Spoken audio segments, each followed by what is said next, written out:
वंचना Singh Parihar, TCS officer, MPPSC 2013 batch. So friends, आज हम 11 दिसंबर 2020 को आयोजित मुख्य परीक्षा के सेकंड पेपर के FLT जो आपका राज्य व्यवस्था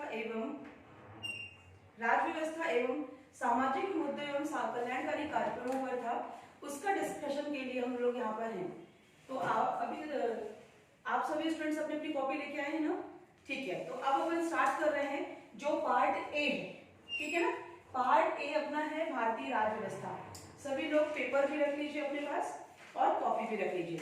पहला क्वेश्चन है हमारा, मध्य प्रदेश सरकार ने धर्मांतरण पर नियंत्रण के लिए मध्य प्रदेश धर्म स्वातंत्र अधिनियम कब बनाया था? तो ये क्वेश्चन हमारा एग्जाम में पूछे जाने का उद्देश्य आपको समझ में आया होगा कि करंट में हमारे यहाँ लव जिहाद का मुद्दा बहुत ज्यादा गरमाया हुआ है और मध्य प्रदेश सहित विभिन्न राज्यों में धर्म स्वातंत्र अधिनियम मतलब धर्मांतरण को रोकने के लिए कार्रवाई प्रचलन में है। मध्य प्रदेश सरकार के द्वारा सबसे पहले कब आया, ये क्वेश्चन पूछ रहा है। ठीक है ना? क्वेश्चन आपका क्या है कि सबसे पहले या फिर मध्य प्रदेश सरकार ने धर्मांतरण पर नियंत्रण के लिए मध्य प्रदेश धर्म स्वातंत्र अधिनियम कब बनाया था? किसी भी प्रकार से जब हम आंसर लिखते हैं तो आपको मेंस में 2019 का मैं बता रही हूँ कि जब हम मेंस में आंसर लिख रहे होते हैं तो 3 प्रकार के आंसर क्वेश्चन हमारे होते हैं। पहला क्वेश्चन है जिसको हम अपने सामान्य भाषा में 3 मार्कर बोलते हैं। ठीक है ना? इसमें आपकी वर्ड लिमिट रहती है 1 या 2 पंक्ति। और मेरे पिछले वीडियो में मैंने जब आपको बताया था कि how to write mains answer writing, तो मैंने आपको पहले भी बताया था कि मेंस जो होता है वो टोटल टाइम मैनेजमेंट होता है। और जब टाइम मैनेजमेंट होता है तो आपको शब्द सीमा को निर्धारित समय अवधि के अंतर्गत प्रश्न को जो भी पूछा गया है उसका सटीक उत्तर देते हुए हमें पूरा करना होता है। 3 मार्कर में 1 या 2 पंक्ति है, जिसको भी इसके बारे में समय सीमा और ये सारी चीजें हैं तो प्लीज आप मेरा जो लास्ट वीडियो है 2019 मेंस की तैयारी कैसे की जाए उसको एक बार देख लीजिएगा। आप लोगों को मैं बता दूं कि हमने हर बार आपको क्या बताया है, 1 या 2 पंक्ति, मतलब मैक्सिमम टू मैक्सिमम हमको 20 से 25 शब्द लिखने रहते हैं। 3 मार्कर में हम सीधे सीधे क्या करते हैं, जो क्वेश्चन पूछा है। एक बहुत बड़ी भ्रांति है कि हमको 3 बिंदु देने हैं, 3 पॉइंट में लिखने हैं, तो नहीं, ऐसा कोई भी नहीं है। क्वेश्चन यदि हमारा टू द पॉइंट है तो हम आंसर भी टू द पॉइंट देते हैं। 3 बिंदु का मतलब यहाँ पर ये होता है 3 तथ्य, मतलब बिंदु और तथ्य में बहुत अंतर होता है। इस चीज को आप लोग देखिएगा कि जो बिंदु होते हैं, बिंदु का आप लोगों का मतलब होता है कि 1 नंबर, 2 नंबर, 3 नंबर हम ऐसे लिखें, और तथ्य की बात होती है कि कोई भी 3 तथ्य हैं। तो जो 3 मार्कर में वहां पर हमको क्या देखना है, 3 तथ्य यदि हम दे सकते हैं तो बहुत अच्छी बात है। लेकिन इस प्रकार के क्वेश्चन में टू द पॉइंट भी आप लिखोगे तो भी आपको पूरे नंबर मिलते हैं। क्यों? क्योंकि ये पूछ रहा है कि कब बनाया गया। तो कब बनाया गया, तो सीधा सीधा है कि 19 अक्टूबर 1968 को पास हुआ था और 21 अक्टूबर 1968 को ये लागू हो गया था, प्रकाशित हो गया था, गजट नोटिफिकेशन निकल गया था। आप लोगों को इससे संबंधित मैं आपको जो फैक्टर और बताना चाहूंगी, अगर यही क्वेश्चन आपका 6 नंबर में पूछ लिया जाए कि 6 नंबर में सेम क्वेश्चन को रख दे, तो फिर वहां पर आपको क्या लिखना रहेगा, वहां पर फिर आपको बताना रहेगा कि उद्देश्य क्या है। किसी भी अधिनियम को जब पूछा जाता है तो उस कानून या अधिनियम को पारित करने का उद्देश्य क्या है। जब तक किसी भी चीज की आवश्यकता नहीं होती है सरकार उस पर कोई काम नहीं करती है। तो चूंकि भारत में भी ऐसा होता है, धर्मांतरण बहुत तेजी से हो रहा है और आज से नहीं हो रहा है, स्वतंत्रता पूर्व से हो रहा है, ईसाई मिशनरियों द्वारा, आपका जो भी इस्लाम के द्वारा, तो अपने अपने फायदे के लिए धर्मांतरण किए जा रहे थे। मध्य प्रदेश सरकार भारत में दूसरा राज्य है जहां पर धर्मांतरण रोकने के लिए कानून बनाया गया है। पहला राज्य कौन सा? उड़ीसा। 1967 में सबसे पहले उड़ीसा राज्य में धर्मांतरण को रोकने के लिए कानून आया था और उसके बाद आपका मध्य प्रदेश सरकार के द्वारा लाया गया है। और मध्य प्रदेश सरकार के द्वारा ये कानून इसीलिए लाया गया था क्योंकि ईसाई मिशनरियों के द्वारा जो आदिवासियों का धर्मांतरण किया जा रहा था, प्लस जो आपका इस्लाम मतलब जो हमारे हिंदू धर्म की आप समझ लीजिए कि हिंदू धर्म की जो कमी है, जहां पर अनुसूचित जाति जनजाति जैसे शब्द आते हैं, जहां पर आपके तथाकथित दलित वर्ड यूज किया जाता है जिनको नीचे तबके के माना जाता है, आज की डेट में नहीं है, लेकिन जो 1968 की बात अगर बता रहे हैं तो उस समय की स्थितियां थी कि बहुत ज्यादा हमारे यहाँ जातिवाद था। तो जो नीचे स्तर पे जिसको कहा जाता था उनके साथ भेदभाव होता था, अछूत उनको कहा जाता था। तो इस्लाम धर्म में इस प्रकार का जो आपका लिखित है, जो आपकी अवधारणा है इस्लाम धर्म की, इस्लाम धर्म समानता की बात करता है। इस्लाम धर्म में जाति आधारित उच्चता निम्नता नहीं है। व्यवहार में आपको देखने को मिलेगा, बट लिखित में वहां पर अवधारणा में नहीं है। इस वजह से लोगों का क्या था कि वो हिंदू धर्म छोड़ के कहीं इस्लाम धर्म में चले जाते थे, बौद्ध धर्म ग्रहण कर रहे हैं या फिर ईसाई धर्म ग्रहण कर रहे हैं। इस प्रकार से बहुत ज्यादा धर्मांतरण हो रहा था। कई जगह पर लोग स्वेच्छा से करते थे और कई जगह पर उनको मजबूर करके धर्मांतरण करवाया जाता था। तो ये जो मजबूर करके धर्मांतरण हो रहा था, इस धर्मांतरण को रोकने के लिए ये अधिनियम मध्य प्रदेश सरकार के द्वारा लाया गया था और समय समय पर इसके संशोधन भी हुए हैं। पहला संशोधन आपका 2006 में हुआ था और इसे और ज्यादा कड़ा बनाने के लिए वर्तमान में भी आपका विधेयक जो है आपका चर्चा पर है। अभी जो ड्राफ्ट है इसका, जिसको हम सामान्य भाषा में लव जिहाद अधिनियम कह रहे हैं, वो भी आपका यही अधिनियम, इसे और कड़ा करने के लिए इस अधिनियम के अंतर्गत समस्त जो अपराध होते हैं वो संज्ञेय अपराध की श्रेणी में आते हैं, उनके दंड का प्रावधान होता है। और वो उसमें अभी जो प्रयास किए जा रहे हैं, जो नया आप लोग न्यूज़पेपर में पढ़ रहे होंगे कि 5 दिसंबर 2020 को इसका जो एक ड्राफ्ट तैयार किया गया था, वो ड्राफ्ट आपका चर्चा में आ चुका है। उसमें ज्यादा से ज्यादा कड़ा किया जा रहा है कि आपको यदि धर्म किसी भी प्रकार से किसी महिला से विवाह किया गया है और विवाह करके केवल और केवल धर्म परिवर्तन के लिए विवाह किया गया है, तो आपको पता होगा कि उसमें कहा गया है कि 5 साल तक की सजा है। और ऐसे विवाह से उत्पन्न संतान को संपत्ति में भी अधिकार मिलेगा, भरण पोषण के साथ साथ संपत्ति में भी अधिकार दिया जाएगा। ये सारी चीजें यहाँ पर लाया जा रहा है। क्यों? क्योंकि जो इस्लाम धर्म है, सामान्य रूप से आप इसको लव जिहाद से ना जोड़े, हम सभी धर्मों की बात करें तो इस्लाम धर्म या ईसाई धर्म में जो विवाह की पद्धतियां हैं, उन विवाह की पद्धतियों में आप देखोगे कि इस जो इस्लाम धर्म होता है वहां पर 3 तलाक कह के तलाक हो जाता है, जिसके लिए अभी भारत सरकार द्वारा कानून ले आया गया है। इस्लाम धर्म में क्या होता है कि बहुविवाह की प्रथा प्रचलित है, वहां पर एक विवाह अभी आपका नहीं है। तो वहां पर जो महिला और उनकी संतान होती है वो बहुत ज्यादा परेशान हो जाती है और ऐसी परिस्थिति में ज्यादा परेशान होती हैं जब वो धर्म परिवर्तन करके शादी करती है। तो इसलिए ये अधिनियम आपका लाया गया था। तो इससे इस तरीके से आप 6 नंबर के क्वेश्चन में आप अलग आंसर लिखोगे, यहाँ पर आपका आंसर सीधा सीधा डेट रहेगा। तो 3 मार्कर में हमको 3 तथ्य देने की कोशिश की जाती है, लेकिन जो डायरेक्ट फैक्चुअल क्वेश्चन है वहां पर हम डायरेक्ट फैक्ट दे देते हैं कि हाँ 19 अक्टूबर 1968 को यह पारित हुआ था और 21 अक्टूबर 1968 को यह गजट नोटिफाई हो गया था, मतलब राजपत्र में प्रकाशित कर दिया गया था। तो ये बिल्कुल छोटा सा आंसर रहेगा।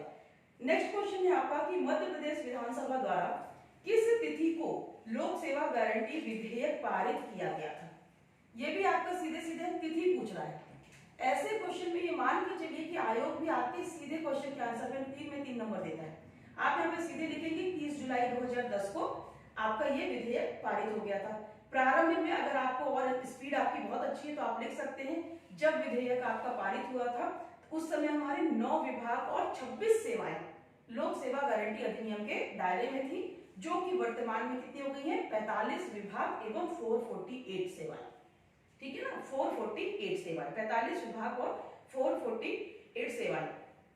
अब इस अधिनियम की यदि हम बात करते हैं कि ये जो आपका लोक सेवा गारंटी अधिनियम है, तो ये मुझे बताइए कि आप लोगों में से कौन इतना बताएगा कि लोक सेवा गारंटी अधिनियम जो है वो मध्य प्रदेश सरकार के द्वारा क्यों लाया गया था? अगर यही क्वेश्चन हो कि लोक सेवा गारंटी अधिनियम का उद्देश्य बताइए।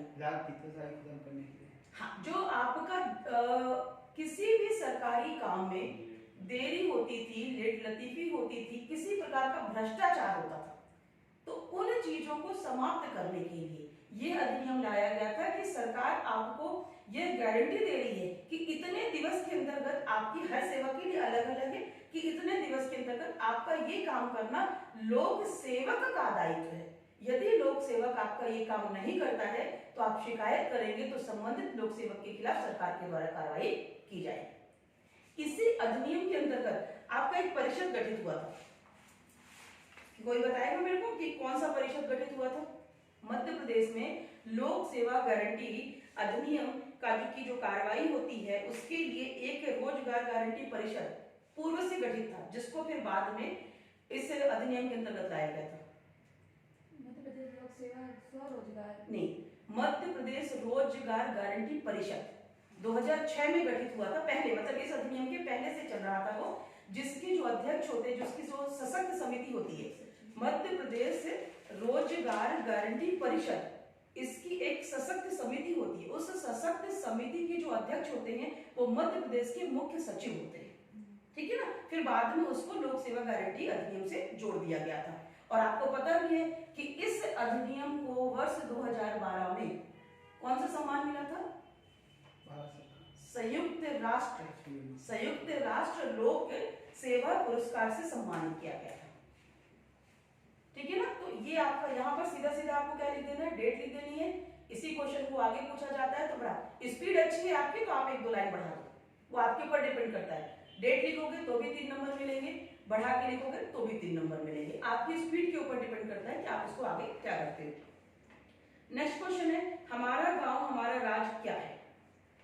किसी से बना था ये वाला क्वेश्चन?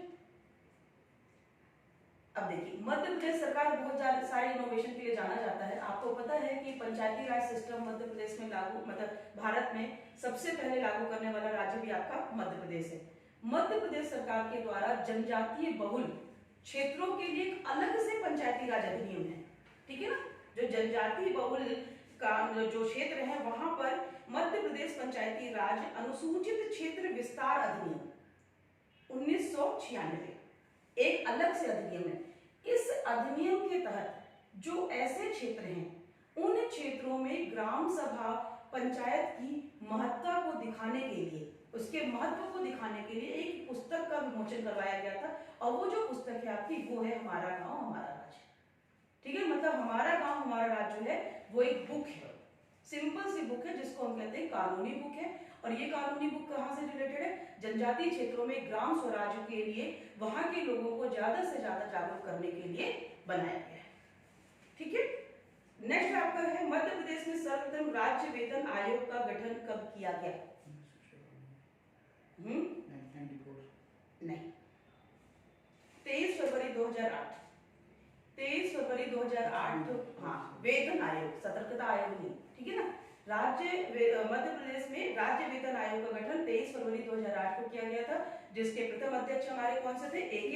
अग्रवाल सर थे। और वर्तमान में कौन है? नरेश गुप्ता, ठीक है ना। वर्तमान इसके नरेश गुप्ता है। फिर नेक्स्ट आपका क्वेश्चन है, मध्य प्रदेश में राष्ट्रीय खाद्य सुरक्षा अधिनियम 2013 कब प्रभावी हुआ? ये तो सभी जानते हैं। मध्य प्रदेश में या तो ये पहले सबसे पहली बात क्या है कि राष्ट्रीय खाद्य सुरक्षा अधिनियम 2013 ये जब लागू हुआ था तो संपूर्ण भारत में एक साथ लागू हुआ था 1 मार्च 2014। नेक्स्ट क्वेश्चन है आपका, इंदिरा गांधी विधानसभा भवन की आकृति का स्वरूप बताइए। गोल है, वृत्ताकार, वेरी गुड।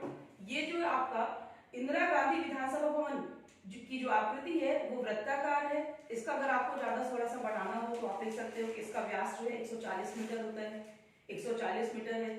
समुद्र तल से ऊंचाई इसकी 573 मीटर है। इस भवन को 6 सेक्टर में विभाजित किया गया है।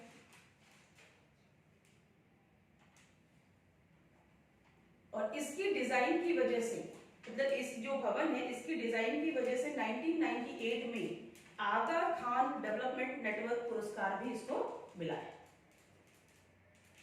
आगा खान डेवलपमेंट नेटवर्क पुरस्कार इसको मिला है। अब नेक्स्ट क्वेश्चन है, राज्यपाल की नियुक्ति भारत के राष्ट्रपति द्वारा किसके परामर्श से दी जाती है? हाँ, किसके परामर्श से दी जाती है? देखिए, आपका आर्टिकल 74(1) क्या कहता है? राष्ट्रपति को सलाह देने के लिए एक मंत्री परिषद होगी जिसका अध्यक्ष देश का प्रधानमंत्री होगा। मतलब सिंपल सी बात है कि राष्ट्रपति यदि कोई काम करेगा तो किसकी सलाह से करेगा? मंत्री परिषद की। और ये मंत्री परिषद जो है इसका जो अध्यक्ष होता है वो कौन होता है? पीएम होता है, ठीक है ना। और राज्यपाल की नियुक्ति किस आर्टिकल में लिखी है? आर्टिकल 155। आर्टिकल 155 आपका कहता है कि राज्यपाल की नियुक्ति राष्ट्रपति करेगा। तो अब यहां पर यदि आपका आंसर है तो आप एक साथ 3-4 फैक्ट दे सकते हो एक लाइन में। एक लाइन में आप फैक्ट दीजिए आर्टिकल 155 एवं आर्टिकल 74(1) के तहत, तो आपका संविधान के दोनों अनुच्छेद आ गए ना, आपको 3 में 3 नंबर देने से कोई रोक नहीं सकता। अनुच्छेद 155 एवं अनुच्छेद 74(1) के अनुसार मंत्री परिषद की सलाह से, मंत्री परिषद की सलाह से राज्यपाल की नियुक्ति कौन करेगा? राष्ट्रपति। सिंपल सा है, मतलब हमारे फैक्ट भी सारे आ गए और हमारा आंसर भी जो है एक या दो पंक्ति में आ गया। पंक्ति का सीधा सीधा तात्पर्य क्या होता है? पंक्ति का सीधा सीधा तात्पर्य होता है जहां फुल स्टॉप आए। पंक्ति हमारी तब पूर्ण मानी जाती है जब हम फुल स्टॉप लगाते हैं। जब हम कॉमा के आधार पर करते हैं तो वो आपका कहलाता है, वो अर्धवाक्य कहलाता है, पूरी पंक्ति नहीं कहलाती। तो जब भी आप इस तरह से आंसर लिखें, आपको लग रहा है कि आंसर आपका बहुत सारा है, आपको बहुत सारी चीजें इसमें डालनी है, तो वहां पे कॉमा करके आप उसको बकायदा कर सकते हैं। तो फैक्ट को कॉमा से बाइफरकेट करिए, अलग अलग करते हुए वहां पर पूरा आप एक लाइन में आंसर देंगे। मतलब लाइन का मतलब यहाँ पर आपकी कॉपी की ऐसी जो लाइन होती है उससे मतलब नहीं होता है। फुल स्टॉप आपका जहां पर आ रहा है वो पंक्ति कहलाता है। ठीक, तो ये हो गया आंसर आपका। मैम जैसे कि राष्ट्रपति की नियुक्ति राष्ट्रपति प्रयास मतलब जो राज्यपाल है प्रसाद पर्यंत कार्य करता है। वो नहीं क्वेश्चन पूछ रहा है, हमको वही एकदम सटीक आंसर देना है।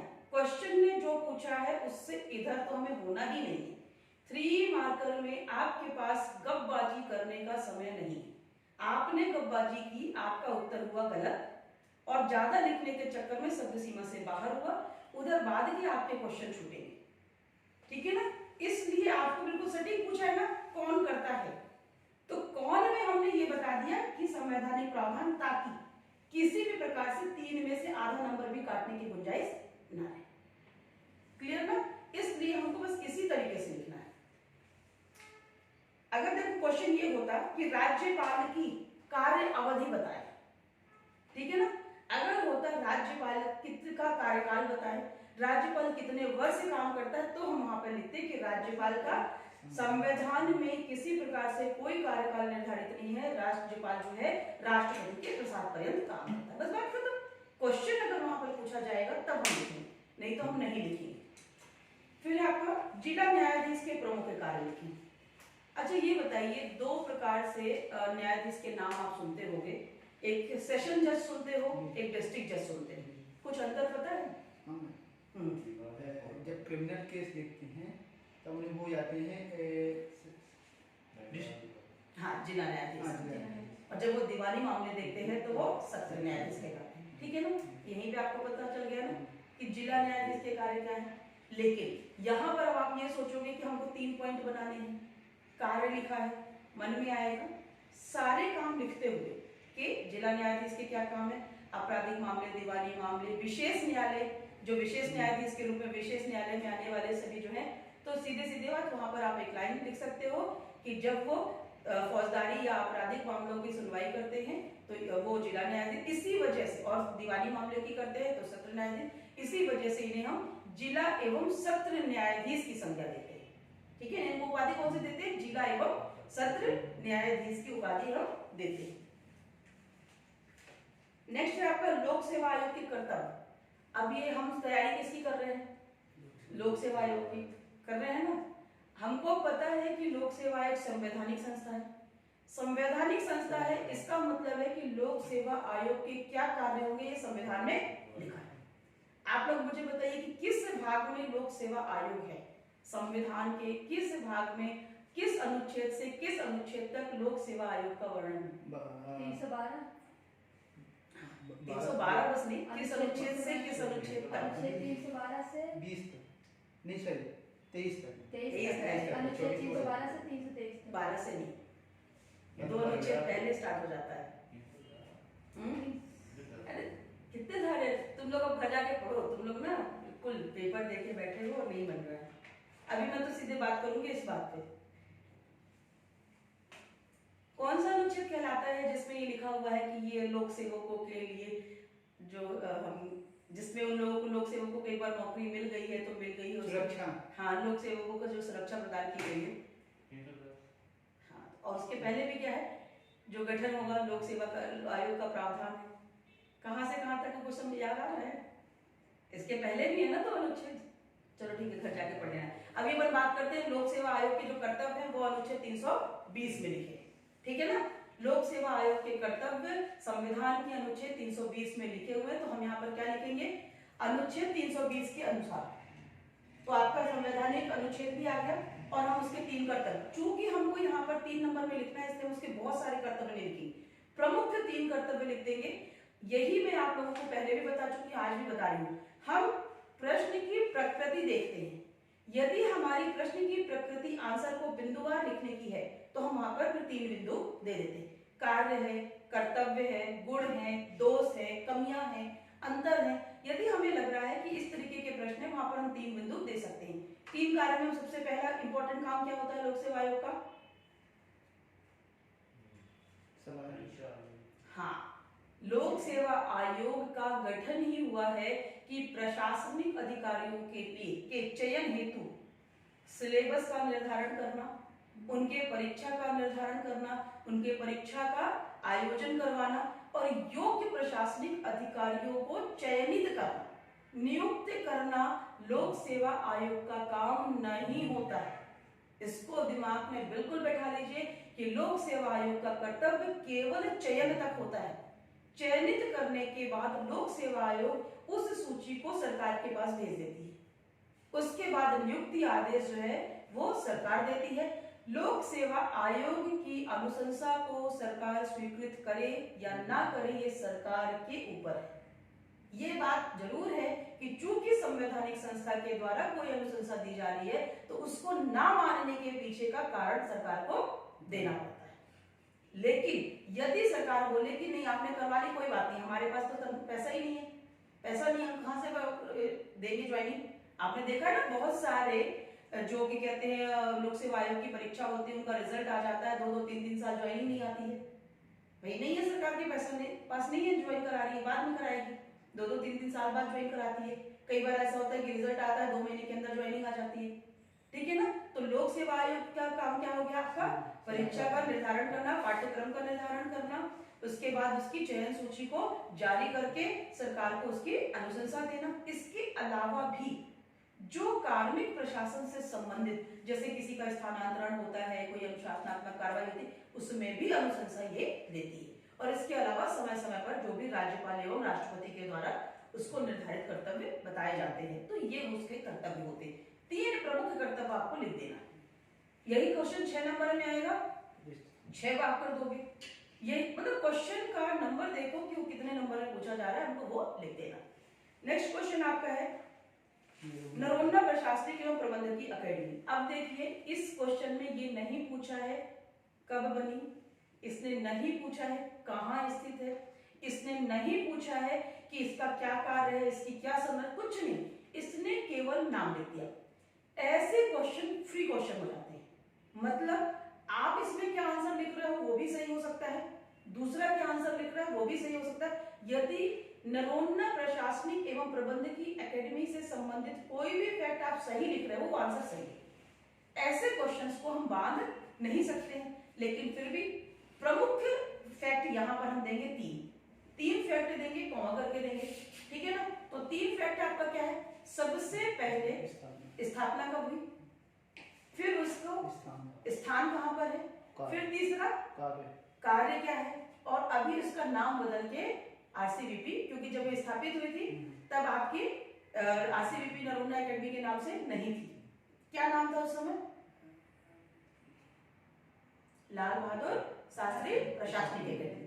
उसके बाद इसका नाम बदला हुआ प्रशासनिक एकेडमी।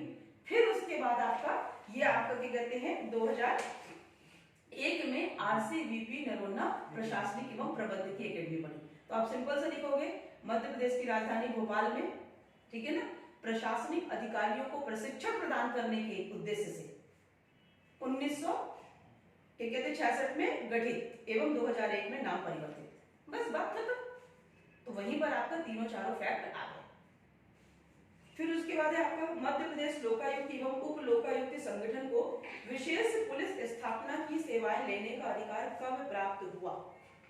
देखिए, मध्य प्रदेश लोकायुक्त एवं उप लोकायुक्त संगठन को विशेष पुलिस स्थापना, विशेष पुलिस स्थापना कब हुई थी? पहले सबसे पहली बात तो अपन ये करते हैं कि जो विशेष पुलिस है इसकी स्थापना कब हुई थी?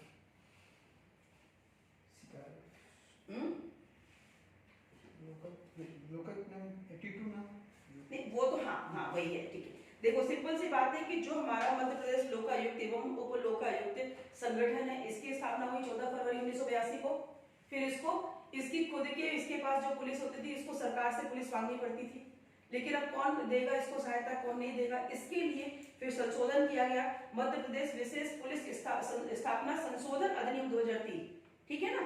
लेकिन इसको बाद में संशोधन किया गया, पहले ही आपको इससे ये बोल दिया गया कि आप विशेष पुलिस जो स्थापित हुई है उसकी सेवा, मतलब अगर लोकायुक्त या उप लोकायुक्त कहीं जाते हैं तो वो तुरंत पुलिस को कॉल करते हैं और उनके साथ, इसीलिए हम कहते हैं उसको लोकायुक्त पुलिस, है ना। अब लोकायुक्त में भी पुलिस अटैच होती है। पहले ये लोग क्या रहते थे कि अलग से रहते थे कि हाँ ये लोकायुक्त है उप लोकायुक्त, अब उनकी सहायता कौन करेगा? पुलिस। तो पुलिस कहां से करेगी? तो उसको हमने कहा कि विशेष पुलिस स्थापना। तो वो आपकी जो डेट है 25 नवंबर 1982, ठीक है ना। तो ये दो डेट आपकी इसमें रहती है। जो मेन है, जो क्वेश्चन का आंसर है वो 25 नवंबर 1982 के अधिकार कब प्राप्त हुआ? तो अधिकार मिला है 25 नवंबर 1982 को। नेक्स्ट क्वेश्चन है आपका महाधिवक्ता के प्रमुख कार्य लिखे। महाधिवक्ता किस आर्टिकल में है? 165। ये जो दो आर्टिकल हैं उसमें एक है आपका महाधिवक्ता का और एक है महान्यायवादी, ठीक है ना। आपका आर्टिकल 76 जो है वो किसकी बात करता है? हाँ, महान्यायवादी की। ये भारत सरकार का प्रथम विधि पुरुष होता है, ये हमारा महाधिवक्ता की बात करता है, ठीक है ना। और जब ये महाधिवक्ता की बात करता है तो ये राज्य सरकार का होता है, ठीक है ना। अब इसके काम बताए जा रहे हैं, दोनों के काम लगभग सेम होते हैं। उसके संघ सरकार के लिए होते हैं, राष्ट्रपति के लिए जवाबदार होता है, इसके राज्य सरकार के लिए होते हैं और ये राज्यपाल के लिए जवाबदार होता है। इन दोनों के लिए जो भी प्रावधान है, उसकी नियुक्ति, उसकी योग्यता, उसका कार्य, उसकी कार्य अवधि, उसकी वेतन शर्तें, सेवा शर्तें, सब कुछ एक ही आर्टिकल में लिखा है।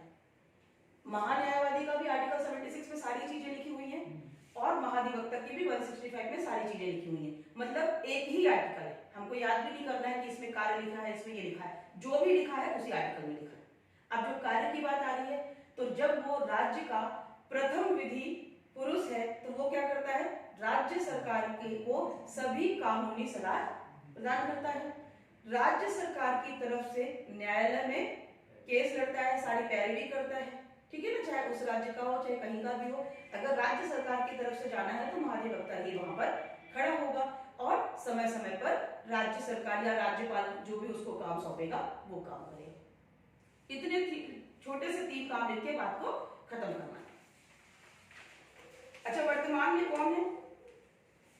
वर्तमान में कौन है आपके मध्य प्रदेश में महाधिवक्ता? पुरुषेंद्र कौरव। वर्तमान में मध्य प्रदेश में महाधिवक्ता पुरुषेंद्र कौरव है।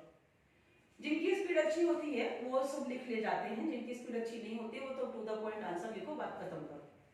नेक्स्ट क्वेश्चन है आपका 73वें संविधान संशोधन 1992 के द्वारा लागू पंचायती राज व्यवस्था का उद्देश्य। सबसे पहली बात है सत्ता का विकेंद्रीकरण, और सत्ता का विकेंद्रीकरण का तात्पर्य क्या होता है? अधिकार देना। हाँ, सत्ता, देखिए अपन बहुत इजी वे पे बोल देते हैं सत्ता का विकेंद्रीकरण। ये जो आंसर है ना यहीं पर छुपा हुआ है, क्योंकि सत्ता के विकेंद्रीकरण यदि आपको पता है तो आपको पंचायती राज व्यवस्था की स्थापना का उद्देश्य पता है ना।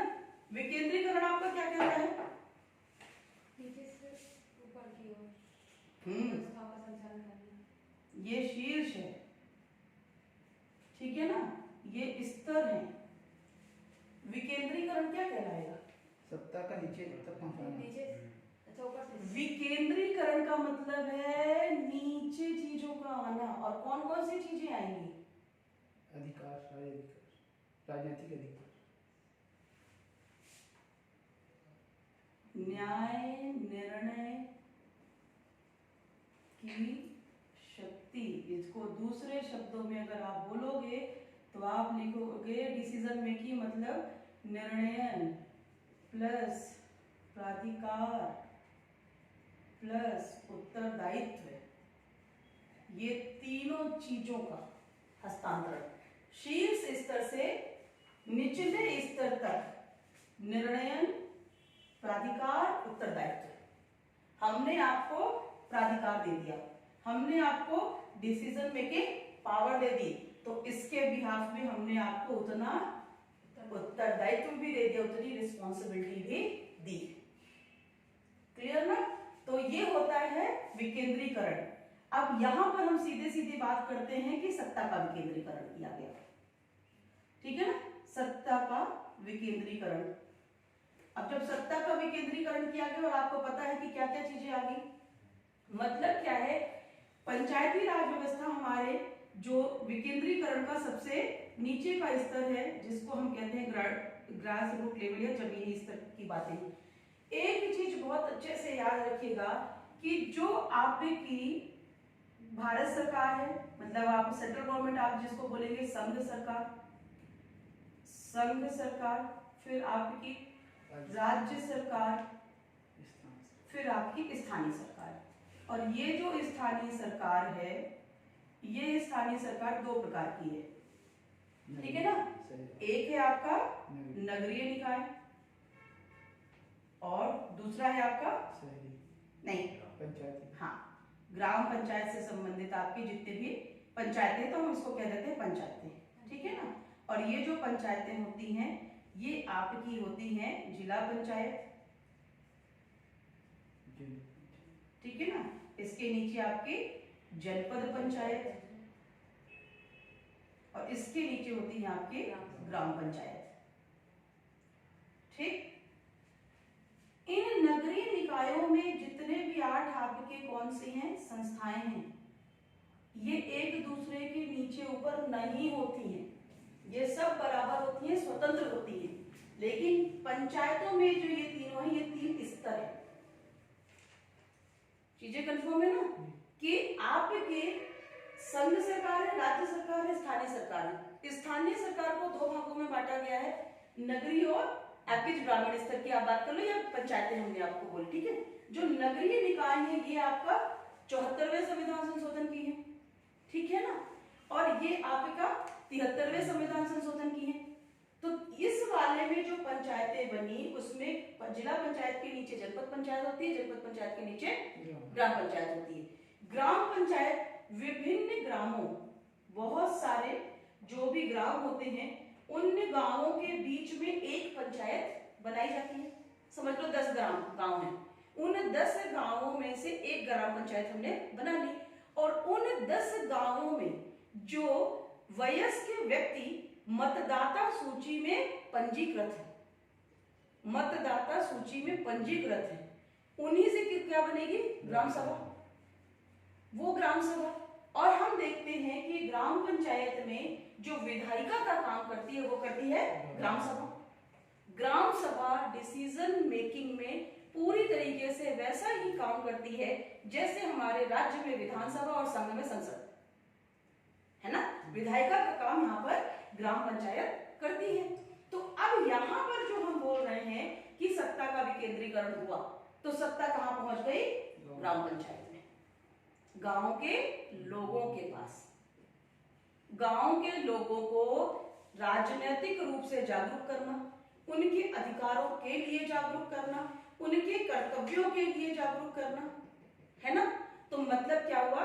इस पंचायती राज व्यवस्था को लागू करने का पहला उद्देश्य क्या हो गया? आम जनता की सहभागिता एवं उनकी जागरूकता। दूसरा आप देखोगे कि पंचायती राज में लिखा है, मध्य प्रदेश में तो 50% आरक्षण है, महिलाओं को अधिनियम में ही लिखा हुआ है कि 1/3 महिला आरक्षण है। मध्य प्रदेश सरकार ने 50% कर रखा है, मतलब महिला सशक्तिकरण, महिलाओं की भागीदारी सुनिश्चित करना। ग्रामीण स्तर पर सरपंच के चुनाव के लिए भी आरक्षण है, अनुसूचित जाति, अनुसूचित जनजाति, मतलब क्या है कि कमजोर वर्ग के लोगों को भी सशक्त करना। तो पंचायती राज व्यवस्था के सीधे सीधे आप 3 उद्देश्य यहां से लिख सकते हो। और जन जागरूकता, जनता को उत्तरदायी और जागरूक बनाना। क्लियर है ना? तो ये है आपका पंचायती राज व्यवस्था का उद्देश्य।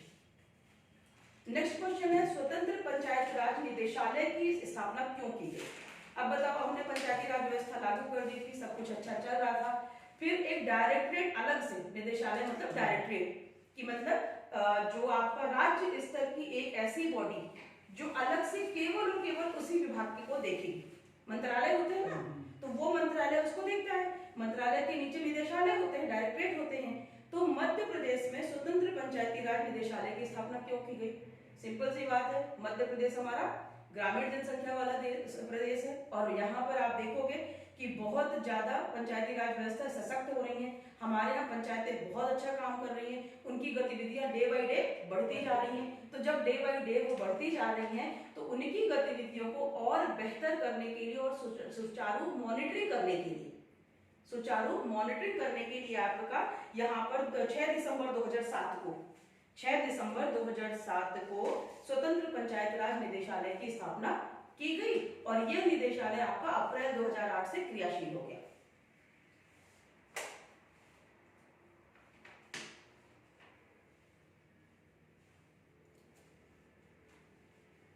अब अगला क्वेश्चन है, पंचायतों हेतु working group on panchayat and cooperatives संबंधी अध्ययन किस समिति ने किया था? तो ये आपका सीधा सीधा है, इसमें बहुत ज्यादा मतलब समझाने समझने की बात नहीं है। आपका 1961 में एस.डी. मिश्रा समिति गठित हुई थी, एस.डी. मिश्रा 1961 में, जिसने पंचायतों से संबंधित समस्त अध्ययन किया था और उसी समिति के अध्ययन को नाम दे दिया गया था working group on panchayat and cooperatives. ठीक है ना, क्योंकि उन्होंने सहकारिता पर, क्योंकि आप जानते हो कि सहकारिता पूरे गांव में पंचायतों से संबंधित होती है, इसी लोकल बॉडीज में स्थानीय जो निकाय हैं उनसे संबंधित सहकारिता है, तो उन पे उन्होंने अध्ययन किया था और उसी को बोल दिया गया था। तो ये है आपके 3 मार्कर। इस बार के पेपर में मुझे बड़ा दुख लगा था कि 3 मार्कर 2 ही 3 क्वेश्चन कोई किया था, नहीं तो कोई नहीं किया था। तो ऐसे क्वेश्चन एमपीपीएससी पूछता है, इसमें कोई भी ऐसा क्वेश्चन नहीं था। हाँ, 2 क्वेश्चन मैं आपसे मान सकती हूँ कि working group on panchayat and cooperative जो था वो थोड़ा सा एक अलग डिफिकल्ट क्वेश्चन टाइप का था और हमारा गांव हमारा राज, एकमात्र 2 मतलब ये 2 ही क्वेश्चन ऐसे थे जो अनएक्सपेक्टेड माने जा सकते हैं, अदरवाइज सारे क्वेश्चन आपके पढ़े हुए थे। ये बात अलग है कि उसको पढ़ा कैसे जाए, किस स्तर पर जाके पढ़ा जाए, है ना। राज्य वेतन आयोग आप पढ़ते हो, सब पढ़ते हो, तो ये है कि डेट ऐसी पूछी जाती है, इसलिए आपको इसी तरीके से तैयार रखना है। आंसर जो क्वेश्चन कॉपी मैंने चेक करी है, आयोग वैसा ही कॉपी चेक करती है, आपको फ्री के नंबर आयोग नहीं देता है। इससे ये मान के चलिए कि अगर मैंने 0 दे दिया है वो 0 के ही लायक है। हाँ, खुदा ना खास्ता आधा नंबर किसी को दया आ जाए तो दे दे, अदरवाइज नहीं देगा। ठीक है ना। नंबर बहुत अच्छा किसी ने लिखा है, मतलब 3 नंबर मिलेंगे 6 मार्कर में। 3 मार्कर इकलौता ऐसा क्वेश्चन टाइप है जिसमें 3 में 3 मिलते हैं। 6 मार्कर और जो आपके 15 मार्क्स वाले दीर्घ उत्तरीय होते हैं उनमें कहीं भी आप ये उम्मीद मत करिए कि 50% से ज्यादा मिलेगा। अगर 50% से ज्यादा नंबर मिल रहे होते मेंस में, तो जो टॉपर होते हैं वो खुद ही 55% वाले नहीं होते। ठीक है ना। तो 60% मैक्सिमम जाता है, इसलिए आपको बिल्कुल ये करना है कि आप बेस्ट भी लिखोगे तो आपको 3 ही नंबर मिल रहा है, मतलब हाँ ठीक है। ठीक है ना। कॉपी में टिप पड़ी होती है जिसमें सुधारना है, जिसमें नहीं सुधारना है। अब इधर वाले मैं जल्दी जल्दी करूंगी, टाइम भी नहीं है। नेक्स्ट क्वेश्चन आपके जो लघुत्तरी है, दल बदल कानून पर टिप्पणी लिखिए। सिंपल सी बात है, टिप्पणी हम कैसे लिखते हैं, ये 6 नंबर का है, 100 शब्द में लिखना है। 100 शब्द में हम कैसे लिखते हैं, 2 लाइन हम इंट्रोडक्शन देते हैं। क्वेश्चन की प्रकृति, क्वेश्चन कह रहा है टिप्पणी लिखो, क्वेश्चन कह रहा है वर्णन करो, क्वेश्चन कह रहा है मूल्यांकन करो, तो इसमें आप लोग कैसे करोगे, टिप्पणी लिखो मतलब उसमें हम जो भी चीजें हैं कंसाइज करेंगे, है ना, और उसको बिल्कुल पैराग्राफ में बांध के हम बिल्कुल जो भी उसका मेन है उस पर हम कह देंगे। ठीक है ना, वो हम लिखेंगे। तो दल बदल कानून आपको पता है क्यों आया था, इसका बहुत अच्छा एग्जांपल इस बार का उपचुनाव है। इस बार का उपचुनाव दल बदल कानून का बहुत अच्छा एग्जांपल है। 1/3 सदस्य जाते हैं तो उनकी सदस्यता खत्म नहीं होती है, लेकिन उससे कम जाते हैं तो सदस्यता खत्म हो जाती है। इसमें नेक्स्ट क्वेश्चन उपचुनाव भी है तो उसका भी एक साथ होता जाएगा। जब कोई भी व्यक्ति जो है दल बदल कर एक दूसरी जगह जा रहा है तो उसकी विधायकी या सांसदीय समाप्त, उसकी सदस्यता समाप्त। सदस्यता समाप्त हो रही है तो उस जगह वो जगह भी खत्म हुई ना भाई, विधायक जो था, जो सांसद था, वो भी जगह रिक्त हो गई। और जब वो रिक्त हो गई तो उसको भरने के लिए उपचुनाव होते हैं। उपचुनाव बची हुई उस विधान जो आपका जो समय है ना, जो विधानसभा का समय है, उस समय अवधि के लिए होता है, चाहे संसद का समय, लोकसभा का सॉरी, उस बची हुई अवधि के लिए उपचुनाव होगा। उन्हीं जगहों पर उपचुनाव होंगे जहां पर खाली हुई है सीट। खाली होने के लिए क्या होता है, या तो मृत्यु हो गई, या त्याग पत्र दे दिया, या फिर किसी को हटा दिया गया। 3 प्रकार से आपके जो सदस्य होते हैं उनका पद खाली होता है। अब जब ये हुआ दल बदल कानून के अंतर्गत कौन आएगा, जो अभी चुनाव हुआ, कि उन्होंने क्या किया, अपनी पार्टी बदल दी, नई पार्टी की सदस्यता ग्रहण कर ली। अब जब नई पार्टी की सदस्यता ग्रहण करी तो उसी दिन से जिस दिन उन्होंने अपनी पूर्व पार्टी से त्याग पत्र दिया, उनकी विधायकी समाप्त। फिर उन्होंने दूसरी पार्टी ग्रहण करी।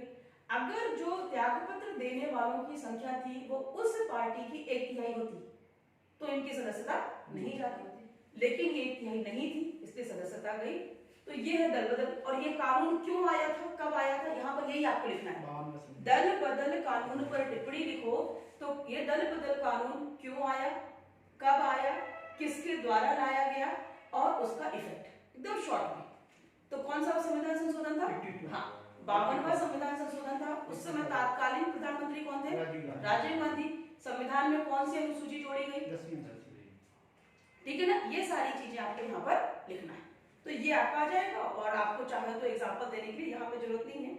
नेक्स्ट क्वेश्चन उपचुनाव है, इसके वो प्रावधान नहीं लिखना है कि क्यों होता है। बिल्कुल बिल्कुल, जैसे हमने इंट्रोडक्शन में दे दिया हाँ कि 52 संविधान संशोधन 1985 में इसका एक प्रावधान लाया गया, हाँ 91 में इसको और काट किया गया, हाँ। इसके प्रावधान निम्न है, योग्यता के प्रावधान निम्न है। देखो अपने को 100 शब्द में पूरा करना है। जी जी। जब 100 शब्द में हम पूरा करेंगे तो अब आप हमको यहाँ पर बताओ कि दल बदल में आपका सबसे इम्पोर्टेंट चीजें क्या है।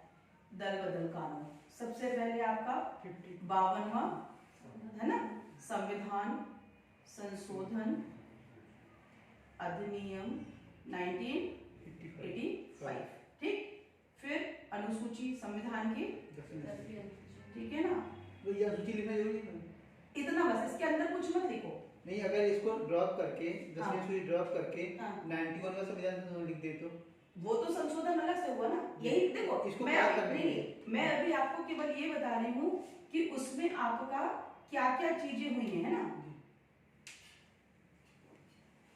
अपन अभी पहले क्या कर रहे हैं कि कौन कौन सी इंपॉर्टेंट चीजें हैं।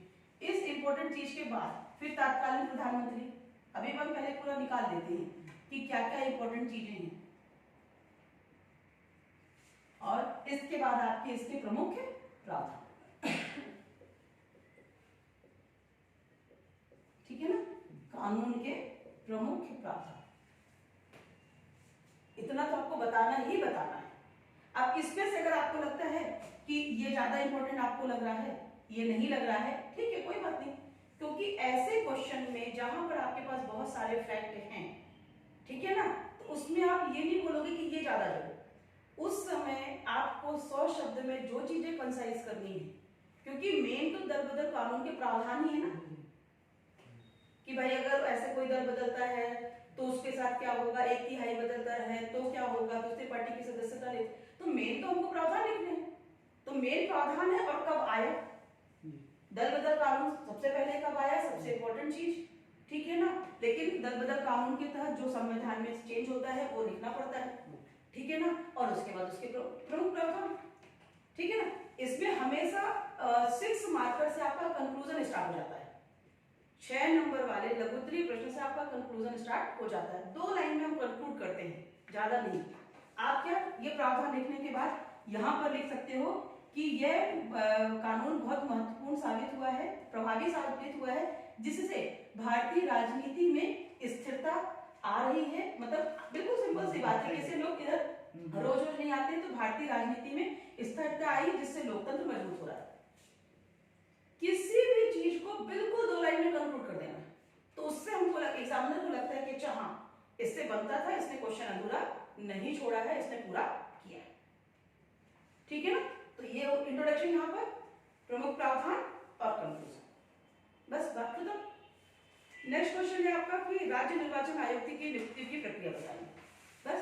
तो मैम इसमें वही सारी इसमें नियुक्ति तो सिर्फ वही राज्यपाल करता है ना, आर्टिकल बता दो और कितनी बस हो गया। लंबा कैसे खींचेंगे? अब लंबा इसमें खींचने की यही तो बात है ना कि अब यहाँ पर अगर लिखा है कि नियुक्ति की प्रक्रिया बताइए और हमको पता है कि प्रक्रिया हमारी 2-3 लाइन में आ जाएगी, तो आप क्या करोगे, राज्य निर्वाचन आयोग बता दोगे, कब गठित हुआ, क्या हुआ? बस सिंपल सी बात है, भूमिका बांध दो। यहाँ पर जहां पर क्वेश्चन का आंसर आपको लग रहा है कि ये तो 3 मार्कर जैसा है और हमको इसको बढ़ाना है, तो राज्य निर्वाचन आयोग उसकी भूमिका, चुनाव आयुक्त जो होते हैं वो बना लो, बस हो गया। अहर्ता बता दो, यहीं पर चुनाव आयुक्त की अहर्ता बता दो, उसकी सेवा शर्तें बता दो, चुनाव आयुक्त की प्रक्रिया भी बता दोगे आप, अहर्ता, सेवा शर्तें, सैलरी, वेतन, मानदेय, किसके प्रसाद पर्यंत काम करता है, सब कुछ हम बता दोगे। ऐसे क्वेश्चन, क्योंकि देखो पूरे पेपर में आपको एक ही जगह राज्य चुनाव आयुक्त लिखना है, आप लिख दो वहां पर। जब आपके पास स्कोप है तो अपनी गब्बाजी कर दो, जहां स्कोप नहीं है वहां पे सीधे सीधे आंसर लिख दो। नहीं बिल्कुल सही है, ऐसी लफाजी होती है। फिर जब आप लोगों को तो अब तो 2020 में और नया आ गया तो और ही लफाजी करने का तो चांस ही नहीं है। अब तो एक लाइन में लिखो, 50 शब्द में लिखो, 200 शब्द में लिखो, बात खत्म। अब तो मतलब ऐसा हो गया कि बनता भी है तो भी आप नहीं लिख पा रहे हो।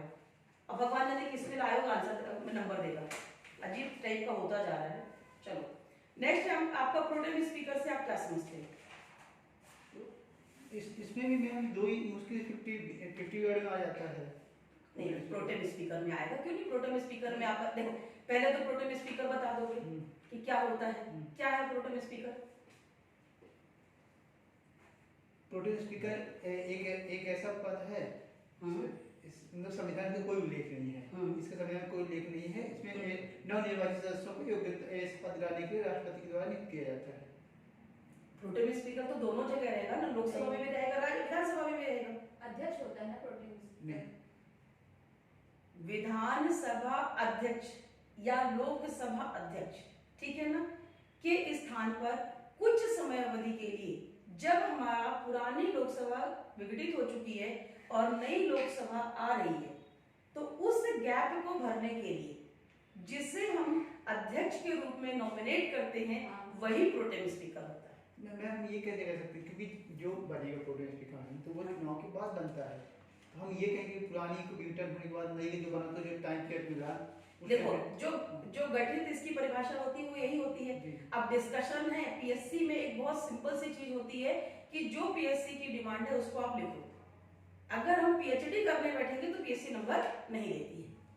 प्रोटेम स्पीकर के लिए ये बात सीधी सी होती है कि जब जो विधानसभा है या लोकसभा है विघटित हो जाती है और नई निर्वाचित लोकसभा और विधानसभा आती है, तो जो निर्वाचित सदस्य होते हैं उन सदस्यों को शपथ दिलवाने तक एवं विधानसभा या लोकसभा के अध्यक्ष के निर्वाचन होने तक जिसको अध्यक्ष के पद दिया जाता है वही प्रोटेम स्पीकर कहलाता है। और उसके कार्य लिख दो यहाँ पर, क्यों नहीं आ जाएगा 100 शब्द में, बहुत आराम से आ जाए। उसके कार्य लिख दो, कार्य में क्या लिखोगे?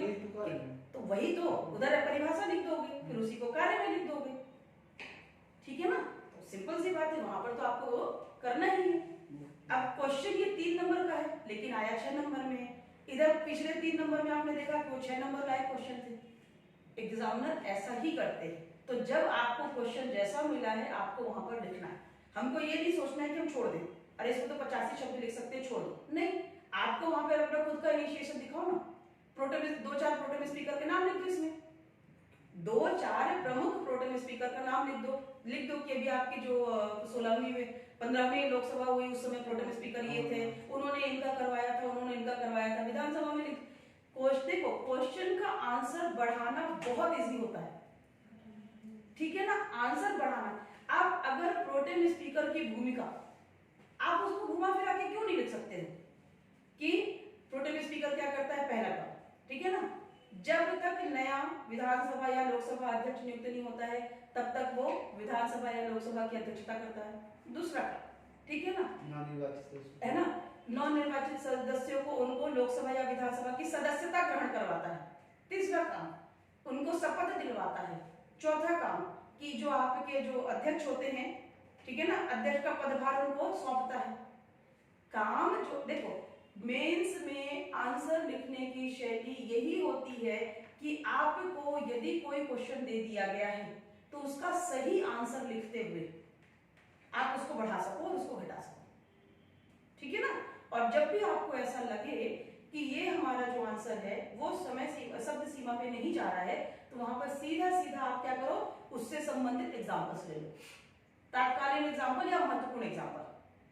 तात्कालीन में तुरंत आपको याद है वो कर लो, या फिर इससे पहले जैसे आप देखो जब भी आप बात करोगे चुनाव आयोग की, राष्ट्रीय हम बात करें निर्वाचन आयोग की, जो आपके सेशन साहब थे उनसे पहले निर्वाचन आयोग को कोई जानता भी नहीं था, वो यादगार हो गए ना। इसी प्रकार से आप प्रोटेम स्पीकर में देखोगे कि कुछ प्रोटेम स्पीकर आपके बहुत ज्यादा प्रभावी रहे हैं, उनका नाम लिख के एग्जाम्पल देके आप आंसर बढ़ा दो, एकदम क्लियर कट रहता है। नेक्स्ट है राज्यपाल से संबंधित संवैधानिक अनुच्छेद लिखिए। इसमें कौन कौन सा है? राज्यपाल तो बहुत सिंपल से, तुम लोग को अनुच्छेद याद नहीं है मैम है, लेकिन कितने कैसे तो वही तो संवैधानिक अनुच्छेद लिखना है राज्यपाल से संबंधित।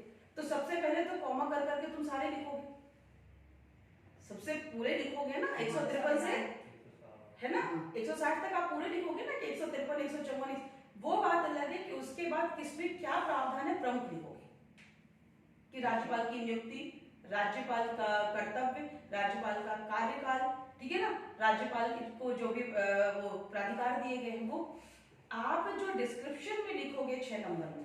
और वैसे मेरे ख्याल से 10 अनुच्छेद है अगर आपके 8 है ना, सारे लिख दो ना, उसके प्रावधान सीधे सीधे हैं। मतलब अनुच्छेद 153 भाई सीधा क्वेश्चन है, संवैधानिक अनुच्छेद लिखना है, मतलब आप 153 में ये लिखा है, जो लिखा है वो बस वो हेडिंग जो रहती है आपके बेयर एक्ट में जो हेडिंग रहती है ना, बस टू द पॉइंट लिख दो, पूरे नंबर इसमें मिलेंगे। यही एक होते ऐसे क्वेश्चन होते हैं जिसमें 5 नंबर पहुंचता है। संवैधानिक प्रावधान लिखो मतलब सीधे सीधे यही क्वेश्चन यदि 15 नंबर में आएगा तो डिस्क्राइब करना रहेगा, 6 नंबर में डिस्क्रिप्शन की तो गुंजाइश ही नहीं है। आप सीधे सीधे 153 से 160 तक के अनुच्छेद और उसका जो हेडिंग है वो लिख दो, बस बात खत्म, सीधा आंसर। ग्राम न्यायालय को समझाइए और इसके कार्य लिखिए। ग्राम न्यायालय क्या होता है वो लिखना है, उसके कार्य लिखना है, बस। उपचुनाव क्या होता है ये पहले भी डिस्कस कर लिया है। विधानसभा अध्यक्ष को उसके पद से कैसे हटाया जा सकता है, पूरी प्रक्रिया, पूर्व सूचना देना, फिर प्रस्ताव पारित होगा, जहां पर दोनों सदन है, विधान परिषद और विधानसभा, तो दोनों का आप लिखोगे। कुछ जिलों में है ना, कुछ राज्यों में विधान परिषद भी होती है, तो जहां पर विधान परिषद होती है उनकी भूमिका है वो भी लिखना हो। जैसे आपको तो जो भी इसकी प्रक्रिया है वो आपको सीधे सीधे यहाँ पर लिख देना। लोकतंत्र में दबाव समूह की भूमिका, दबाव समूह क्या है, अच्छा खासा किसान आंदोलन चल रहा है, वर्तमान में किसान आंदोलन जो चल रहा है वो दबाव समूह ही है, सरकार की नीति को प्रभावित कर रहे हैं, तो दबाव समूह क्या होता है उसकी भूमिका लिखना है। दोनों तरफ है, उधर कारपोरेशन, इधर ये सब बिल्कुल औद्योगिक समूह भी लगे हुए हैं, उनका दबाव समूह है।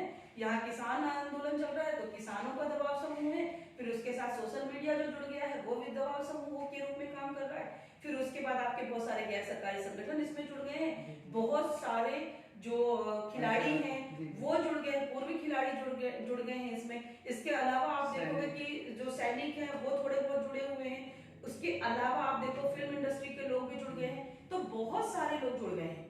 तो ये सारे दबाव समूह ही, मतलब ये आपके पास बेस्ट एग्जांपल है वर्तमान में।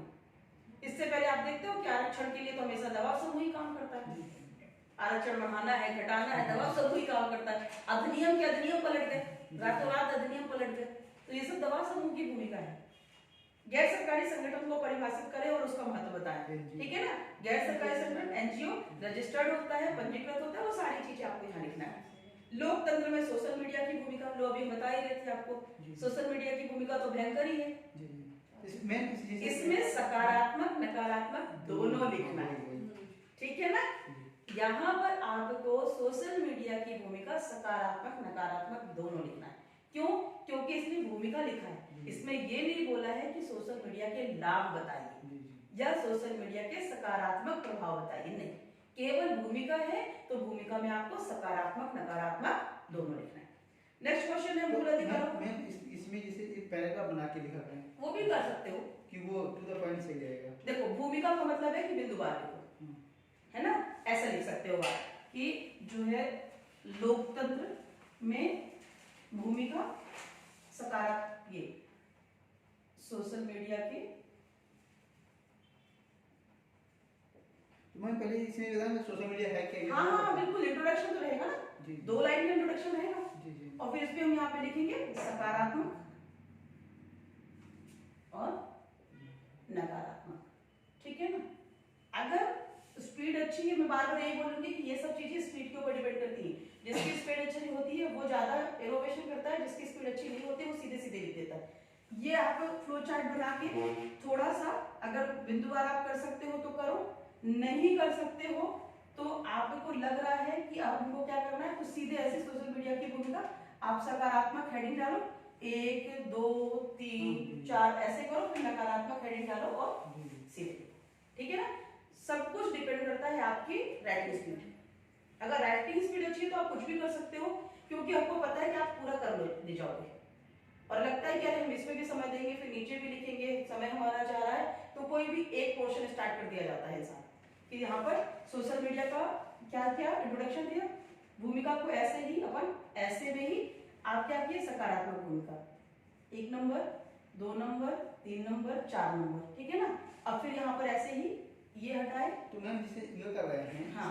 3 पॉइंट दोनों में दे सकते हैं। बिल्कुल बिल्कुल दे सकते हो, 6 हो जाएंगे, 3 पॉइंट दे दोगे 6 भूमिका हो गई। और वो इंट्रोडक्शन और वो हाँ और फिर यहाँ पे कंक्लूजन कैसे करोगे, वर्तमान में जो भी है सोशल मीडिया जो लोकतंत्र के चौथे स्तंभ के रूप में काम कर रहा है और लोकतंत्र को मजबूत करने के लिए सोशल मीडिया भी, मतलब मीडिया, चूंकि मीडिया सोशल मीडिया चौथा स्तंभ नहीं है, मीडिया लोकतंत्र का चौथा स्तंभ है, जिसमें एक प्रकार सोशल मीडिया है और सोशल मीडिया में लोगों की जो पहुंच है वो इजिली है।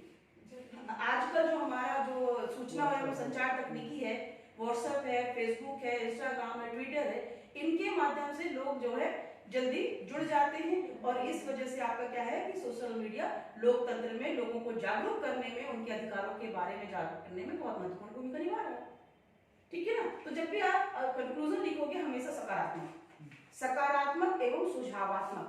अगर आपको लगता है कि सोशल मीडिया की भूमिका को सुधारा जाना चाहिए तो आप कंक्लूजन में वो भी लिखोगे, ठीक है ना, कि वैसे तो सोशल मीडिया जागरूक करने के लिए काम कर रहे हैं लेकिन कई भ्रांतियां भी फैलाता है, ठीक है ना। तो यदि उसके नकारात्मक पक्ष पर नियंत्रण स्थापित कर लिया जाए तो सोशल मीडिया लोकतंत्र के मजबूत करने में बहुत महत्वपूर्ण भूमिका निभाएगा, ठीक है ना। जब आपने सकारात्मक नकारात्मक लिखा है, क्योंकि भ्रांतियां फैलाने में सोशल मीडिया सबसे पहले ही, मतलब एक मतलब बेचारे डॉक्टर को सोशल मीडिया ने मार डाला था कोरोना में, डेथ हो गई, फिर उनको फोन किया गया तो पता चला वो तो जिंदा है। तो ये भी हो जाता है किसी के बारे में, जैसे सोशल मीडिया की जो कमी है, आप देखो किसी के घर में बच्चा गुमा कब 4 साल पहले, वो फोटो घूम रही है ना, अब बच्चा मिल गया है, अपने घर में सुरक्षित है, फिर भी फोटो घूम रही है। तो ये सब चीजें जो होती है, मैं एक नॉर्मल बता रही हूँ, बाकी तो बहुत ही सोशल मीडिया के बहुत नेगेटिव पॉइंट है। एक मैं जो भ्रांति से संबंधित बता रही हूँ कि भ्रांति फैलाने में भी सोशल मीडिया की बहुत भूमिका होती है। तो आप जब यहाँ पर कंक्लूड करोगे तो नेगेटिव कंक्लूजन आपका नहीं रहता है, तो वहां पर आप क्या करोगे, शब्दों का चयन आपका ऐसा होना चाहिए जैसे भ्रांति फैलाना, ये पता नहीं है कि सोशल मीडिया का नेगेटिव एस्पेक्ट है और शब्द भी थोड़ा सा सम्मानपूर्वक है, ऐसे शब्दों का चयन करते हुए हमको आंसर लिखना है कि भ्रांतियां जो फैल रहा है उसमें नियंत्रण हो जाए यदि तो हो गया, या फिर जो सोशल मीडिया की कमियां हैं उन कमियों को दूर कर दिया जाए तो आपका सब जो सोशल मीडिया है वो लोकतंत्र को मजबूत करने में महत्वपूर्ण भूमिका निभाता है। अब आगे आपका दीर्घोत्तरी। अब दीर्घोत्तरी में आपको पता है कि हमें 300 शब्द लिखने, 300 शब्द का जो बाइफर्केशन होता है वो ये होता है कि 40 से 50 शब्द, ठीक है ना। यदि 40 से 50 आप नहीं भी कर पा रहे हो तो एटलीस्ट 35 शब्द जो आपके हैं वो इंट्रोडक्शन के लिए जाते हैं, ठीक है ना। ये आपका इंट्रोडक्शन रहता है, सेम इतना ही आपका कंक्लूजन रहता है और बीच का जो पूरा मैटर रहता है वो आपकी आंसर की बॉडी बनाता है, एकदम सीधे सीधे। अब जैसे यहाँ पे मूल अधिकारों पर निबंध लिखे, निबंध। अब निबंध तो देखो एक कला है, हमको सारा कुछ पता है, हम जानते हैं कि अगर आपसे पूछा जाता कि मूल अधिकारों का मूल अधिकारों को समझाइए तो आप समझा देते। अगर पूछा जाता कि मूल अधिकारों के प्रभाव बताइए तो बता देते आप। मूल अधिकार क्यों आवश्यक है तो भी आप बता देते। मूल अधिकारों की अवधारणा कहाँ से आई तो भी आप। अब पूछ रहा है निबंध, मतलब ये सारी चीजें एक ही जगह सम्मिलित हैं, ठीक है ना। मूल अधिकार किसे कहते हैं, इंट्रोडक्शन स्टार्ट हो जाएगा। भारतीय संविधान में मूल अधिकार कहाँ से आए, ये भी इंट्रोडक्शन हो जाएगा।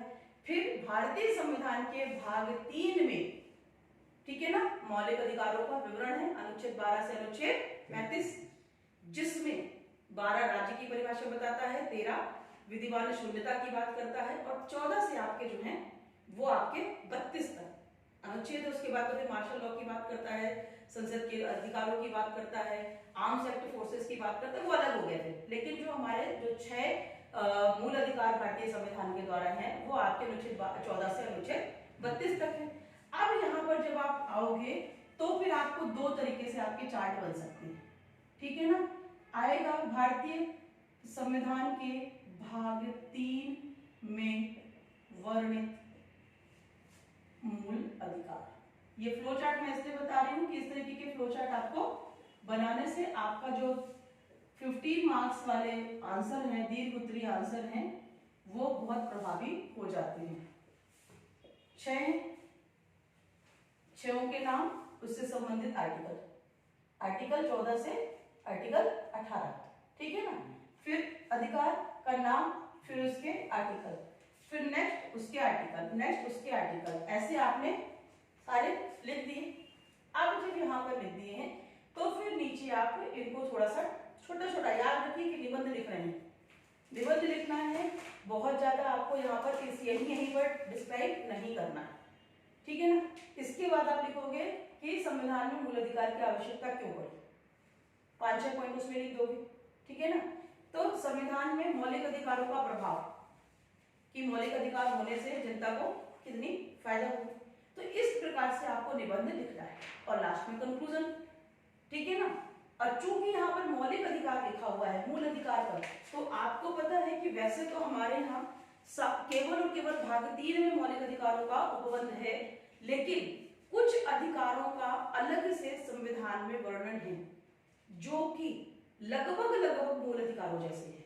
तो कंफ्यूज नहीं होना है, कंफ्यूज बिल्कुल भी नहीं होना है। फंडामेंटल राइट्स से जब भी आपसे पूछा जाएगा तो भाग 3 ही लिखना है, भाग 3 से इधर जाना ही नहीं, क्योंकि आपके पास 300 शब्द ही लिखने के लिए हैं, ज्यादा शब्द नहीं है। जब 600 शब्द लिखा जाता था तो इंसान सब जोड़ देता था, उधर से भी 2-4 आर्टिकल उठा लाता था और उनको भी जोड़ देता था, लेकिन यहाँ पर आपको नहीं जोड़ना है। 300 शब्द में आपको यही बहुत पड़ेंगे, इसको ही समेटना बहुत भारी पड़ जाता है, ठीक है ना। नेक्स्ट है आपका उत्तरदायित्व एवं जवाबदेहिता पर निबंध लिखना। सिंपल सी बात है, यहाँ पर अपना हाँ पूरा का पूरा उत्तरदायित्व, और यहाँ पर जो जवाबदेहिता हो जाती है वो कहाँ से जवाबदेहिता है, जो आपका जितनी भी संसदीय कार्रवाई होती है वो क्वेश्चन यहाँ पर, उसका आंसर यहाँ पर आता है। अगर आप लोगों के पास नोट्स नहीं हो तो बाद में मेरे से डिस्कशन के बाद आप लोग इसका मेरे से नोट्स ले लेना, ठीक है ना। अभी यहाँ पर ज्यादा करेंगे तो फिर पेपर आगे डिस्कस नहीं हो पाएगा। जैसे हम न्यायपालिका, सब बिल्कुल पूरा नियंत्रण जो करते हैं ना, विधायिका का नियंत्रण, न्यायपालिका द्वारा नियंत्रण है ना, कार्यपालिका द्वारा नियंत्रण, सब कुछ हो जाता है, सारा कुछ आएगा पूरा। इसीलिए मैं बोल रही हूँ ना कि वो यहाँ पर अगर अपन करेंगे तो फिर पूरा पेपर बचा रहेगा, सेकंड पार्ट भी करना है अपन को, ठीक है। नेक्स्ट क्वेश्चन है भारतीय संविधान एवं अमेरिकी संविधान की तुलना। ये बहुत इजी है, सबसे सिंपल सा क्वेश्चन है। आप लोग जब पढ़ना स्टार्ट करते हो पॉलिटी का सिलेबस सेकंड पेपर का, तो सबसे पहले यही है कि भारत के संविधान की अन्य देशों के संविधान के साथ तुलना, है ना, क्वेश्चन सिलेबस में ही है। तो वहां पर आपको अमेरिकी संविधान और भारतीय संविधान की जब हम यहाँ पर तुलना कर रहे हैं तो तुलना में समानता और असमानता दोनों आती है, अंतर नहीं लिखा जा रहा है, ठीक है ना। जब आपसे बोला जाए अंतर लिखिए तो हम केवल अंतर वाले पॉइंट को लिखेंगे, असमानता लिखेंगे। लेकिन चूंकि यहाँ पर तुलना करने की बात कर रही है तो तुलना समानता और असमानता दोनों में होती है। अंतर और तुलना में क्या अंतर है? अरे बहुत अंतर है। तुलना तो कंपेयर करना, जैसे कंपेयर करना है कि अगर हम तुमसे बोले कि तुम्हारे में और अनिल में तुलना करना है, ठीक है ना, तो तुलना हम क्या करेंगे कि तुम भी पढ़ने में बहुत अच्छी हो, ये भी पढ़ने में बहुत अच्छा है, तुम भी बहुत रेगुलर हो, ये भी बहुत रेगुलर है।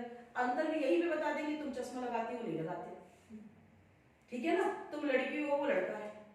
तुलना में ये नहीं होता है कि केवल और केवल डिफरेंस बताया जाता है। तुलना में आपका ये होता है समानता असमानता जो भी है, मतलब कंपेयर किया जा रहा है ना, कि आप में क्या है उसमें क्या है, बस। किसी को अच्छा बुरा उस टाइप से नहीं कहा जा रहा है। अच्छा में अच्छा भी बताया जाएगा, बुरा में बुरा ही बताया जाएगा। और अंतर का तो सीधे सीधे मतलब है कि आपको असमानता ही बतानी है। अगर मुझसे बोला जाएगा कि कहते हैं नेहा और अनिल के बीच में असमानता बताइए, तो असमानता पे ही पूरा चलेगा, है ना। ये चलेगा कि ये चश्मा लगाती है, ये लड़की है, इसकी राइटिंग स्पीड अच्छी है, इसका ये है, और अगर वो चीज इसमें नहीं है तभी बोला जाएगा, अगर वो चीज इसमें भी है तो वो नहीं बोला जाएगा, ऐसा रहता है, ठीक है। तो ये हो गया आपका पार्ट ए। पार्ट ए आपका कंप्लीट हो गया। पार्ट बी, सामाजिक विधान एवं सामाजिक मुद्दे एवं कल्याणकारी कार्यक्रम। कितने नंबर मिले थे आप लोगों को? अब बात ही बताओ इस बार वाले तो। इस बार जया की कॉपी बस चेक किए हैं तो थोड़ा सा अच्छा लगा है। THR 3 मार्कर में है। THR टेक होम राशन, इसका फुल फॉर्म होता है टेक होम राशन। ये जो आंगनवाड़ी कार्यकर्ताओं के द्वारा घर में ले जाके दिया जाता है ना, दलिया, इस समय वो सत्तू वत्तू खूब गर्मी में दिया गया है, और वो जो रहता है प्रोटीन वोटीन युक्त जो रहते हैं पूरे, वो टेक होम राशन THR कहलाता है, ठीक है ना। तो कुपोषण को दूर करने के लिए, इसमें आप सीधा सीधा लिखोगे कि कुपोषण को दूर करने के लिए पूरक पोषण आहार के रूप में ICDS मिशन के अंतर्गत प्रदान किए जाने वाले आहार को टेक होम राशन कहा जाता है। बस 3 मार्कर है, बहुत ज्यादा नहीं लिखना है। आपका ICDS मिशन भी आ गया, पूरक पोषण आहार भी आ गया, घर में जाके कुपोषण को दूर करने के लिए दिया जाता है, सब कुछ आ गया। एक लाइन में आपका पूरा आंसर आ गया। नेक्स्ट क्वेश्चन है आंतरिक परिवार समिति, ICC इंटरनल कंप्लेंट कमेटी। पढ़े हो कार्यस्थल पर यौन उत्पीड़न संरक्षण निवारण प्रतिषेध अधिनियम, उस अधिनियम में ही ये है, ठीक है ना। तो इस अधिनियम के धारा 4 में इंटरनल कंप्लेंट कमेटी का प्रावधान है, जो कि प्रत्येक कार्यालय में, कार्यस्थल में, प्रत्येक कार्यस्थल में, जिस कार्यस्थल में 10 या 10 से ज्यादा कर्मचारी होते हैं, वहां पर कार्यालय प्रमुख के वो नियोजक को यह निर्धारित किया गया है कि आपको एक आंतरिक परिवार समिति गठित करनी पड़ेगी, जिसको गठित करने के बाद आपको अपने ऑफिस के बाहर चस्पा करना रहेगा। और इस समिति में जो अध्यक्ष रहेगी वो महिला सदस्य रहती है, उस कार्यालय की वरिष्ठ महिला सदस्य को अध्यक्ष बनाया जाता है। जो 4 सदस्य होते हैं उनमें से जो भी आपके मतलब SC का भी एक यहाँ पर रिप्रेजेंटेशन होना चाहिए, ST का रिप्रेजेंटेशन होना चाहिए, सदस्य में एक महिला होनी ही होनी चाहिए। तो इस प्रकार से आपका ये समिति गठित होती है। इस समिति में उस कार्यस्थल पर यदि किसी भी प्रकार से किसी महिला के साथ किसी भी प्रकार का लैंगिक शोषण हो रहा है, चाहे वो घूरना, चाहे कोई ज्यादा स्तर का है, किसी भी प्रकार का हो रहा है, तो वो उसकी कमेटी, इसी कमेटी पे शिकायत कर सकती है, और उस कमेटी के द्वारा उस शिकायत पे जांच होती है, और जांच के पश्चात वो अपनी जांच रिपोर्ट जो होती है वो जिलाधीश को सबमिट करती है। यदि उसके जो जांच रिपोर्ट के जो आधार पर उसने जो भी सजा निर्धारित की है, कंपनसेशन, उसके आधार पर जो पीड़िता है या फिर जिस प्रत्यर्थी ने जिसने ऐसा अपराध किया है, उन दोनों में से किसी भी प्रकार से किसी को इनकी जांच रिपोर्ट से प्रॉब्लम है, उससे सहमत नहीं है, तो इनके खिलाफ अपील फिर वो न्यायालय में कर सकते हो। केस न्यायालय चला जाता है, न्यायालय में फिर ये समिति अपने पक्ष को रखती है और पीड़िता को पूरी तरीके से न्याय दिलाने के लिए अपना काम करती है। नोडल विभाग आपका सामाजिक कल्याण विभाग, सामाजिक न्याय एवं कल्याण विभाग या महिला बाल विकास विभाग होता है। सामान्य रूप से महिलाओं का काम है, तो वर्तमान में महिला एवं बाल विकास विभाग इसका नोडल विभाग होता है, ठीक है। तो मैम अगर इसमें बोला जाए तो ये कार्यस्थल पर यौन उत्पीड़न से संबंधित एक समिति है। हाँ, बताइए, अधिनियम के अंतर्गत ही समिति है, उसी के लिए ही है, कहाँ नहीं जाए, ये तो अधिनियम में ही लिखा हुआ है। अधिनियम की धारा 4 में इसका सीधे सीधे प्रावधान है। कार्य स्थल पर यौन उत्पीड़न, लैंगिक उत्पीड़न, भेद जो कि कहते हैं प्रतिषेध निवारण एवं प्रतिरक्षण अधिनियम 2013 की धारा 4 में इसका प्रावधान है। इसकी संरचना, इसके कार्य सब कुछ अधिनियम में लिखे हुए हैं।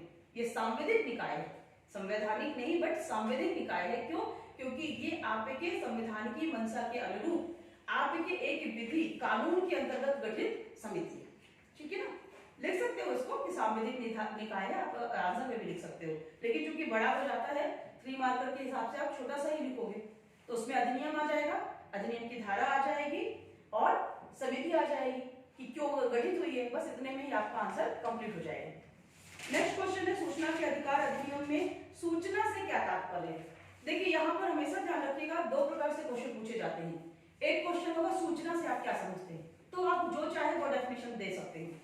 लेकिन अगर क्वेश्चन साफ बोल रहा है कि सूचना के अधिकार अधिनियम के तहत सूचना से क्या समझते हैं, मतलब आपको बताना है कि सूचना के अधिकार अधिनियम की किस धारा में सूचना की परिभाषा दी गई है एवं उसमें क्या परिभाषा दी गई है। ठीक है ना, सामान्य रूप से सूचना की परिभाषा आप कुछ भी दे सकते हो, लेकिन यहाँ पर तो आपको साफ साफ बताना पड़ेगा कि कौन सी है। तो यहाँ पर आपको ये पता होना चाहिए कि सूचना के अधिकार अधिनियम में साफ लिखा हुआ है, मतलब सारे टाइप के लिखे, और लास्ट में क्या लिखा है, लास्ट टाइम, जिस उस समय निर्धारित विधि के तहत लोक प्राधिकारी द्वारा, मतलब लोक प्राधिकारी उस सूचना तक यदि पहुंच रखता है तभी वो सूचना के अधिकार अधिनियम के तहत सूचना होगी, अदरवाइज नहीं होगी। तो कुछ चीजों को बहुत अच्छे से क्वेश्चन को आपको समझना है कि यदि साफ साफ लिखा है कि इस अधिनियम के तहत परिभाषा बताइए, तो मतलब आपके अधिनियम में जो परिभाषा लिखी हुई है उसी परिभाषा को एग्जामिनर एक्सपेक्ट कर रहा है, क्योंकि उसके मॉडल आंसर में वही परिभाषा होगी। और ऐसे में फिर आप कितनी भी सही परिभाषा लिख के आए होंगे, उसके मॉडल आंसर से नहीं मिलेगी तो 0 नंबर, सीधे 0 नंबर देगा। नेक्स्ट क्वेश्चन है आपका, दूरस्थ शिक्षा को परिभाषित करें। तो बहुत सिंपल सी बात है, सीखने सिखाने की ऐसी प्रक्रिया जिसमें शिक्षक और जो सीखने वाला है उन दोनों के बीच की डिस्टेंस प्रभावित नहीं होती है, पास में बैठ के इस तरीके से जैसे अपन बैठ रहे हैं ये नहीं, लेकिन जो वीडियो लेक्चर के माध्यम से अभी मुझसे समझेंगे वो दूरस्थ शिक्षा का एग्जाम्पल हो जाएगा। तो यहाँ पे परिभाषा देनी है अपन को। कुपोषण के कारण लिखिए, 3 ही कारण यहाँ पे देना। कुपोषण के बहुत सारे कारण है, लेकिन यहाँ पर हम 3 प्रमुख कारण देंगे। सबसे पहला कारण क्या होता है, और भी यहाँ पर सटीक वाले दो, गरीबी बेरोजगारी तो हर चीज के कारण है, जैसे कि वो पोषण आहार न मिल पाना, बच्चे और माँ को पोषण आहार न मिल पाना कुपोषण प्रमुख कारण में आएगा। बच्चों के स्तनपान न करा पाना, हाँ इन तरीके के आएंगे। जैसे आपका देखो कम उम्र में यदि महिला का बाल विवाह है ना, विवाह हो जाता है तो महिला कच्ची उम्र में माँ बन जाती है, जिससे पैदा होने वाला बच्चा कुपोषित हो जाता है। ठीक है ना, बच्चे को ये दवाई दारू ना देते हुए वो झाड़ फूक में लेके जाना, उसको सही पूरक पोषण प्रदान ना करना, 6 माह तक बच्चे को स्तनपान ना कराना, माँ का कुपोषित होना। यदि माँ थैलेसीमिया रोग से पीड़ित है तो मान के चलो उसका बच्चा भी पीड़ित हो जाता है। तो जो प्रमुख अपन कारण होते हैं, जब 3 नंबर पे लिखते हैं, वही मैं आपसे बोल रही हूँ। आप गरीबी बेरोजगारी लिखो ना, आप बोलोगे हम तो सही लिख के आए हैं, लेकिन वहीं पर सामने वाले ने ये 3 कारण लिखे, इनको 3 नंबर पूरे मिलेंगे और आपके नंबर कटेंगे। क्योंकि होता क्या है कि जब भी आयोग में कॉपी चेक होती है तो हमेशा तुलनात्मक कॉपी चेक होती है। आपसे पहले 10 लोगों ने जो आंसर लिखा है, यदि वो आंसर एग्जामिनर को बहुत अच्छे लग रहे हैं तो आपका आंसर अगर उनसे थोड़ा सा कम है तो आपके नंबर कम हो गए। आपसे पहले के 10-20 लोगों ने ऐसे फालतू लिखा है, आपका आंसर उसको अच्छा लगा तो ऑटोमेटिक आपके नंबर बढ़ जाते हैं। तो हमेशा कोशिश 3 मार्कर में हम ये करते हैं कि जो बिल्कुल सटीक आंसर है, जो मुख्य कारण है, वही लिखें। ठीक है, नेक्स्ट आपका विस्थापित वर्ग की 3 प्रमुख समस्या, सेम वही चीज होगी। विस्थापित वर्ग आप सभी समझते हो, जैसे अभी चल ही रहा था, हरसूद वाला बहुत बड़ा कांड है जो ये आपका था, सॉरी हरसूद कह रहे हैं, सॉरी, ये जो हनुमंतैया बना है अपना, हनुमंतैया बना है, हाँ जो हनुमंतैया टापू भी आपका बना है, तो वो कौन सा गांव था वहां पर, हरसूद ही था, सही बोले थे क्या, सही बोले थे है ना। तो हरसूद जो है तो वो आपका पहले गांव हुआ करता था ना, जहां पर आपके डैम की ऊंचाई बढ़ने से पानी बढ़ा, जो नर्मदा बचाओ यदि मेधा पाटेकर कितना कर रही थी, वहां के लोगों को दूसरी जगह स्थापित कर दिया गया। या फिर जैसे अभी रोड बनेगी, जितने भी डेवलपमेंटल कार्य होते हैं, डेवलपमेंटल कार्य होते हैं, उन डेवलपमेंटल कार्य को करने के लिए वहां पर निवासरत जो जनसंख्या होती है उसको उस जगह से हटा के दूसरी जगह भेजा जाता है। कुछ लोग बाढ़ की वजह से स्वतः, भूकंप आया, कुछ ऐसी प्राकृतिक आपदा आई तो खुद उनको विस्थापित होना पड़ जाता है। जैसे अभी इतना बड़ा एग्जाम्पल कोविड, अब इतना लोग यहाँ पे इंदौर में रहने वाले लोग कहाँ अपने अपने घर भाग गए ना, इतना मतलब विस्थापित वर्ग की समस्या आपको कोविड में एकदम दृष्टिगत हुई, सामने कैसे जन सैलाब पुणे से आ रहा है, दिल्ली से आ रहा है, बॉम्बे से आ रहा है, मतलब देखो कि कैसे नंगे पैर घूम रहे हैं। तो ये है विस्थापित वर्ग की, मतलब किसी प्रकार से अपने में जो उनका रहवासी जगह है, जहां पर निवास स्थान है, उस निवास स्थान से किसी कारणवश उन्हें छोड़कर किसी अन्य स्थान पे जाना पड़ता है, तो ऐसा पूरा का पूरा वर्ग विस्थापित वर्ग कहलाता है। उनकी समस्या हमको पता है, वही लिखना है कि भाई नई जगह जाएंगे तो उनको कितनी समस्या, रोजगार आजीविका की समस्या होती है, नए वातावरण में उनको स्वास्थ्य समस्या हो जाती है, तो वही आपको प्रमुख 3 समस्याएं लिखनी है। सिविल अधिकार संरक्षण अधिनियम 1955 के अंतर्गत दुकान, सेम वही चीज आ गई, धारा लिखोगे आप 1955 की धारा 2 किसमें है बताओ, 2E में आपको दुकान की परिभाषा लिखी हुई है, जिसमें लिखा हुआ है थोक या फुटकर किसी भी प्रकार का सामान बेचा जाता है। अस्पतालों आदि में यदि व्यक्ति को अस्पृश्यता के आधार पर प्रवेश करने से इनकार करने पर कितना दंड दिया जा रहा है, सिंपल सी बात है, यहाँ पे लिखोगे सिविल अधिकार संरक्षण अधिनियम 1955 की धारा 5 में 1 माह से 6 माह एवं न्यूनतम 100 रुपए से 500 रुपए जुर्माने का प्रावधान है। बिल्कुल सीधा आंसर। बाल श्रमिक को परिभाषित करें, संविधान के अनुच्छेद 24 के अनुसार 14 वर्ष से कम उम्र के जो बच्चों से यदि काम करवाया जा रहा है, खतरनाक उद्योगों में स्थानों में काम करवाया जा रहा है, तो बाल श्रमिक कहलाते हैं। मानवाधिकार न्यायालय, सीधी सी बात है, मानवाधिकार संरक्षण अधिनियम 1993 की धारा 30 में, ठीक है ना, मानवाधिकार से संबंधित जो भी प्रकरण होते हैं उनको देखने की, उनकी सुनवाई के लिए। दहेज प्रतिशोध खाली धारा लिखेंगे तो भी पूरा नंबर नहीं बेटा, परिभाषित लिखा है, 1 नंबर मिल जाएंगे आपको, 1 नंबर मिल जाएंगे, आप धारा लिख दोगे 1 नंबर मिल जाएंगे, लेकिन परिभाषित लिखा है। परिभाषित का मतलब होता है कि जो वहां परिभाषा दी गई है वो भी आप लिखोगे ना, तो वो परिभाषित लिखा है। अगर केवल मानवाधिकार न्यायालय होता तो भले ही आपको मिल जाते, लेकिन परिभाषित लिखा है, इसका मतलब परिभाषा आपको देनी है। दहेज प्रतिषेध अधिनियम, तो दहेज प्रतिषेध अधिनियम 1961 क्यों आया था? 20 मई 1961 को जो दहेज से संबंधित अपराध होते थे, दहेज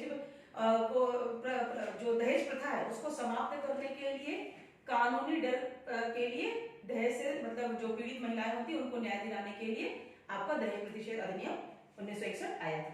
अनुसूचित जाति की संवैधानिक परिभाषा, अब देख अनुसूचित जाति की संवैधानिक परिभाषा, अनुसूचित जाति की परिभाषा अपन कुछ भी लिख सकते हैं ना, क्या लिखोगे? अगर सामान्य रूप से आपसे बोला जा रहा है कि अनुसूचित जाति की संवैधानिक परिभाषा लिखो, तो आप क्या बोलोगे? अनुसूचित जाति किसको कहते हैं?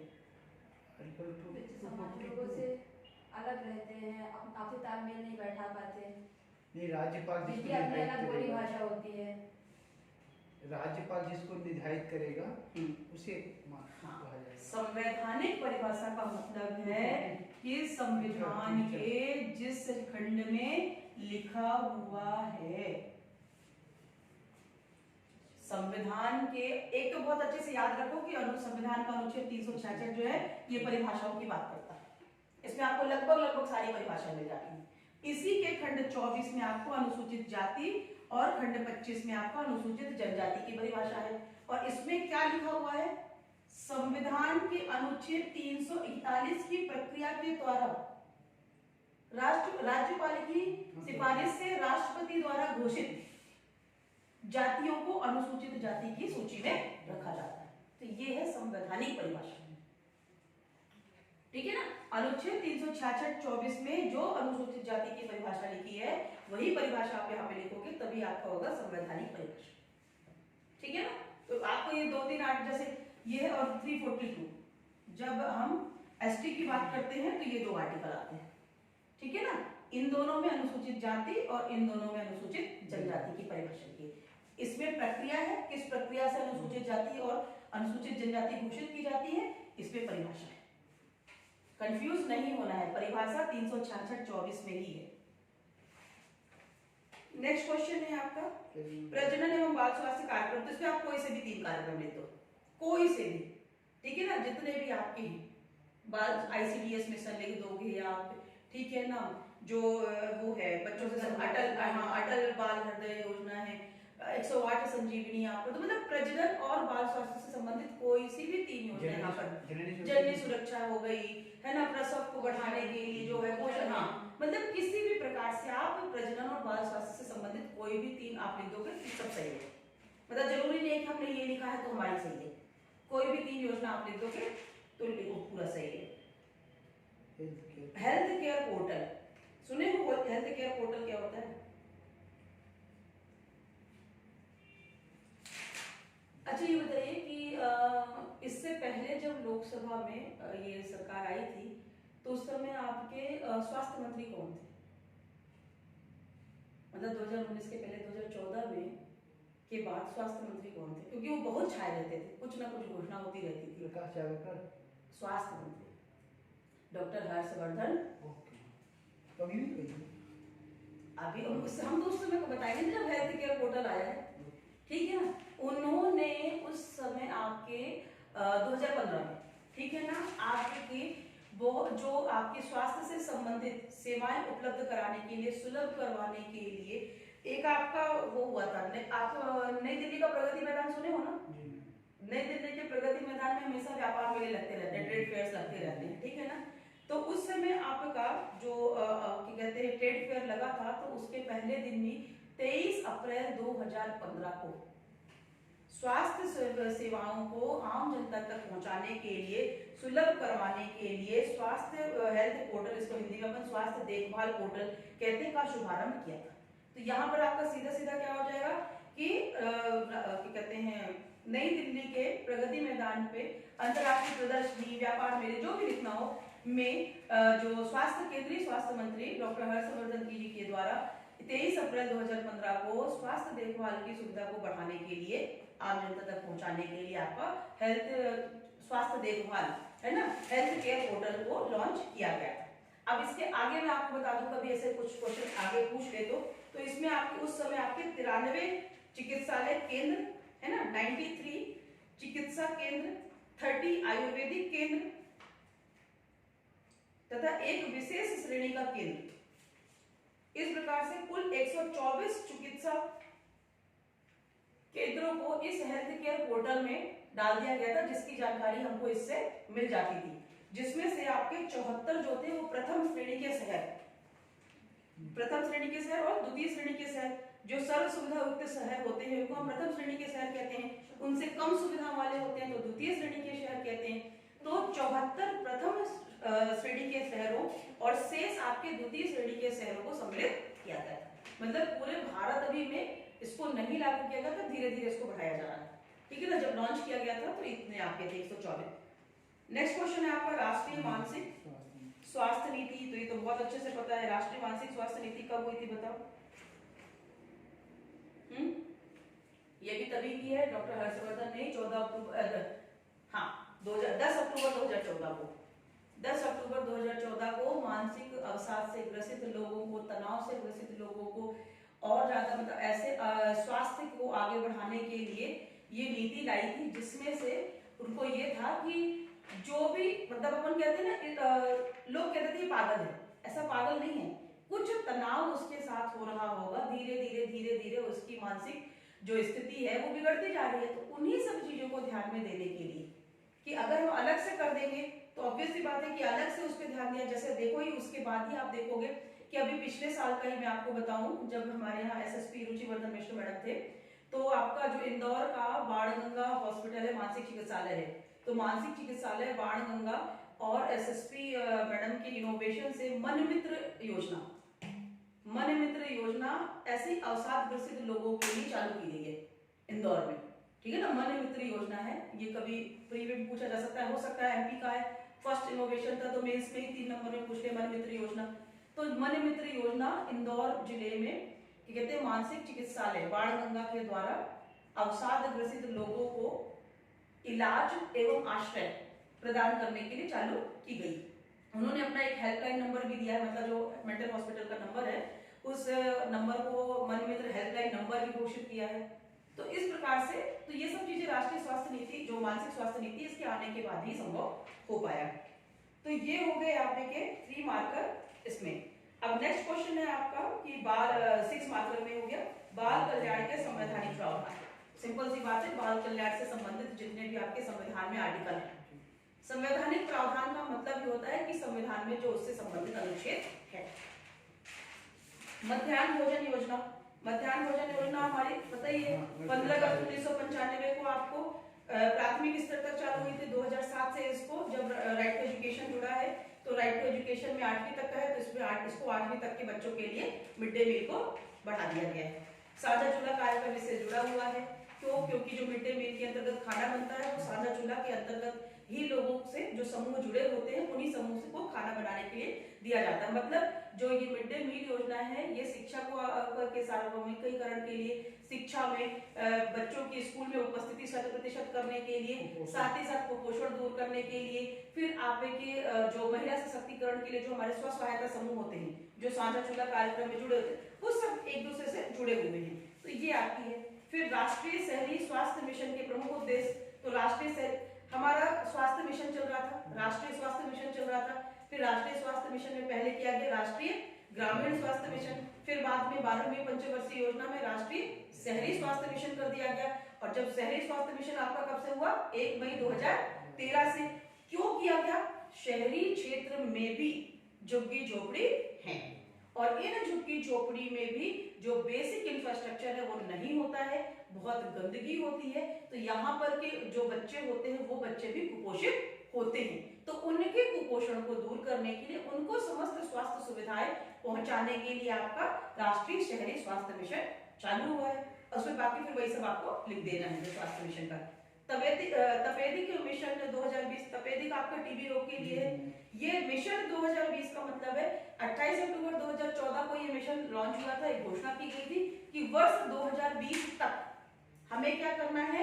टीबी मुक्त भारत करना है। इसीलिए तपेदिक मिशन 2020 कहलाता है। ठीक है ना? इसकी घोषणा 28 अक्टूबर 2014 को तत्कालीन स्वास्थ्य मंत्री डॉक्टर हर्षवर्धन जी के द्वारा की गई थी और एक संगोष्ठी चल रही थी। संगोष्ठी का शीर्षक आप लिख लीजिए, कॉन्फ्रेंस थी। वैश्विक स्तर पर तपेदिक महामारी के खात्मे के लिए लीक से हटकर सोचना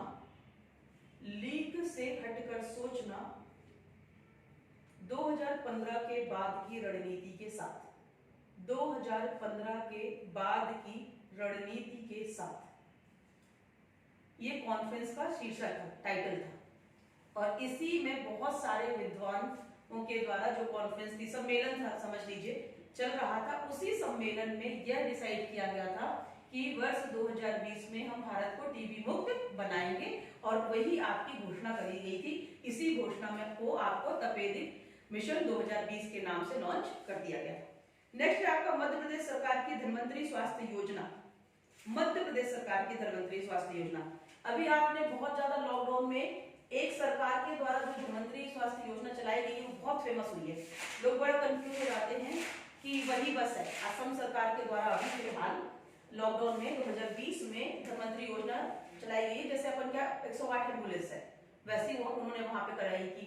और वो तो है वहां पर उन्होंने क्या किया है कि 200 रुपए से कम की जो कीमत की जो दवाइयां होती है उन दवाइयों को आम जनता तक जल्दी से जल्दी निःशुल्क पहुंचाने के लिए, तो उसको असम सरकार के द्वारा जो अभी फेमस है, तो कंफ्यूज मत होइएगा। यहाँ पर क्वेश्चन क्या है? मध्य प्रदेश सरकार की धन्वंतरी योजना है ना, मध्य प्रदेश सरकार की धन्वंतरी स्वास्थ्य योजना। मध्य प्रदेश सरकार बहुत पहले से ही मतलब बहुत सारे इनोवेशन मध्य प्रदेश सरकार द्वारा होते हैं। तो मध्य प्रदेश सरकार के द्वारा जो आप लोग देखते हो आंगनबाड़ी कार्यकर्ता और आशा कार्यकर्ता और ANM जो काम करती है ना ब्लॉक लेवल पर जा जाके वो स्वास्थ्य सुविधा को टीकाकरण करना, वो विटामिन ए की गोलियां बांटना, जिसको वो लोग कहते हैं कि लाल वाली गोली ले लो, पीली वाली गोली ले लो, वो जा जाके देती है ना, तो विटामिन ए, विटामिन सी, फिर इस तरह से करवाती, पोलियो की ड्रॉप करवाती है। तो एक्चुअली जो ब्लॉक लेवल पर स्वास्थ्य सुविधाएं घर घर तक पहुंचाने का काम है, इसी उद्देश्य से मतलब ब्लॉक स्तर पर जो स्टार्ट किया गया था वो धन्वंतरी योजना स्वास्थ्य योजना के अंतर्गत था।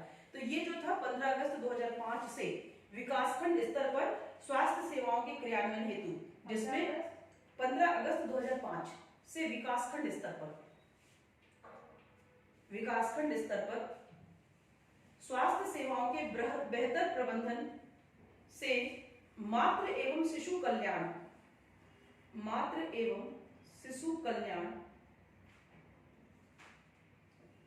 हेतु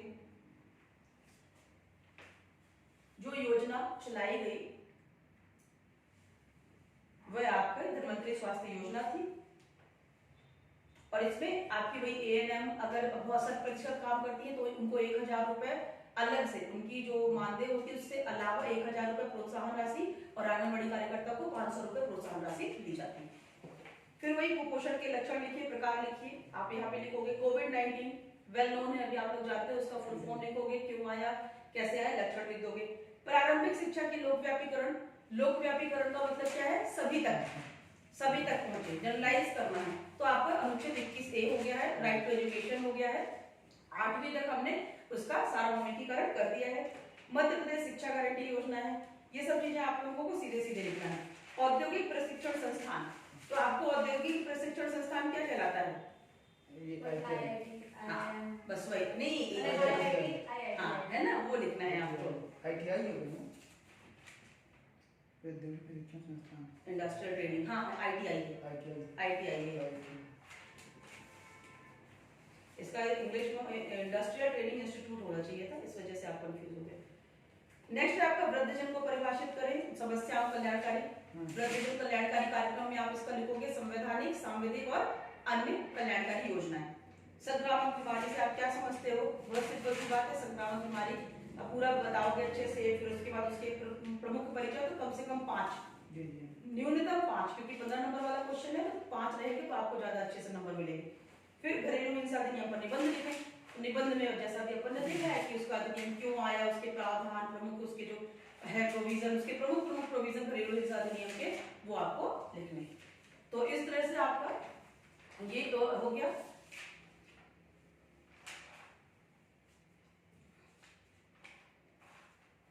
तो अब ये जो डिस्कशन है इसको आप लोग देखें, और जो क्लास में नहीं है वो स्टूडेंट्स क्वेश्चन कर सकते हैं, यदि उनको कुछ समझ नहीं आया है व्हाट्सएप नंबर पे भी कर सकते हैं। मेरा पर्सनल टेलीग्राम भी है और एकेडमी का भी टेलीग्राम है। So thank you.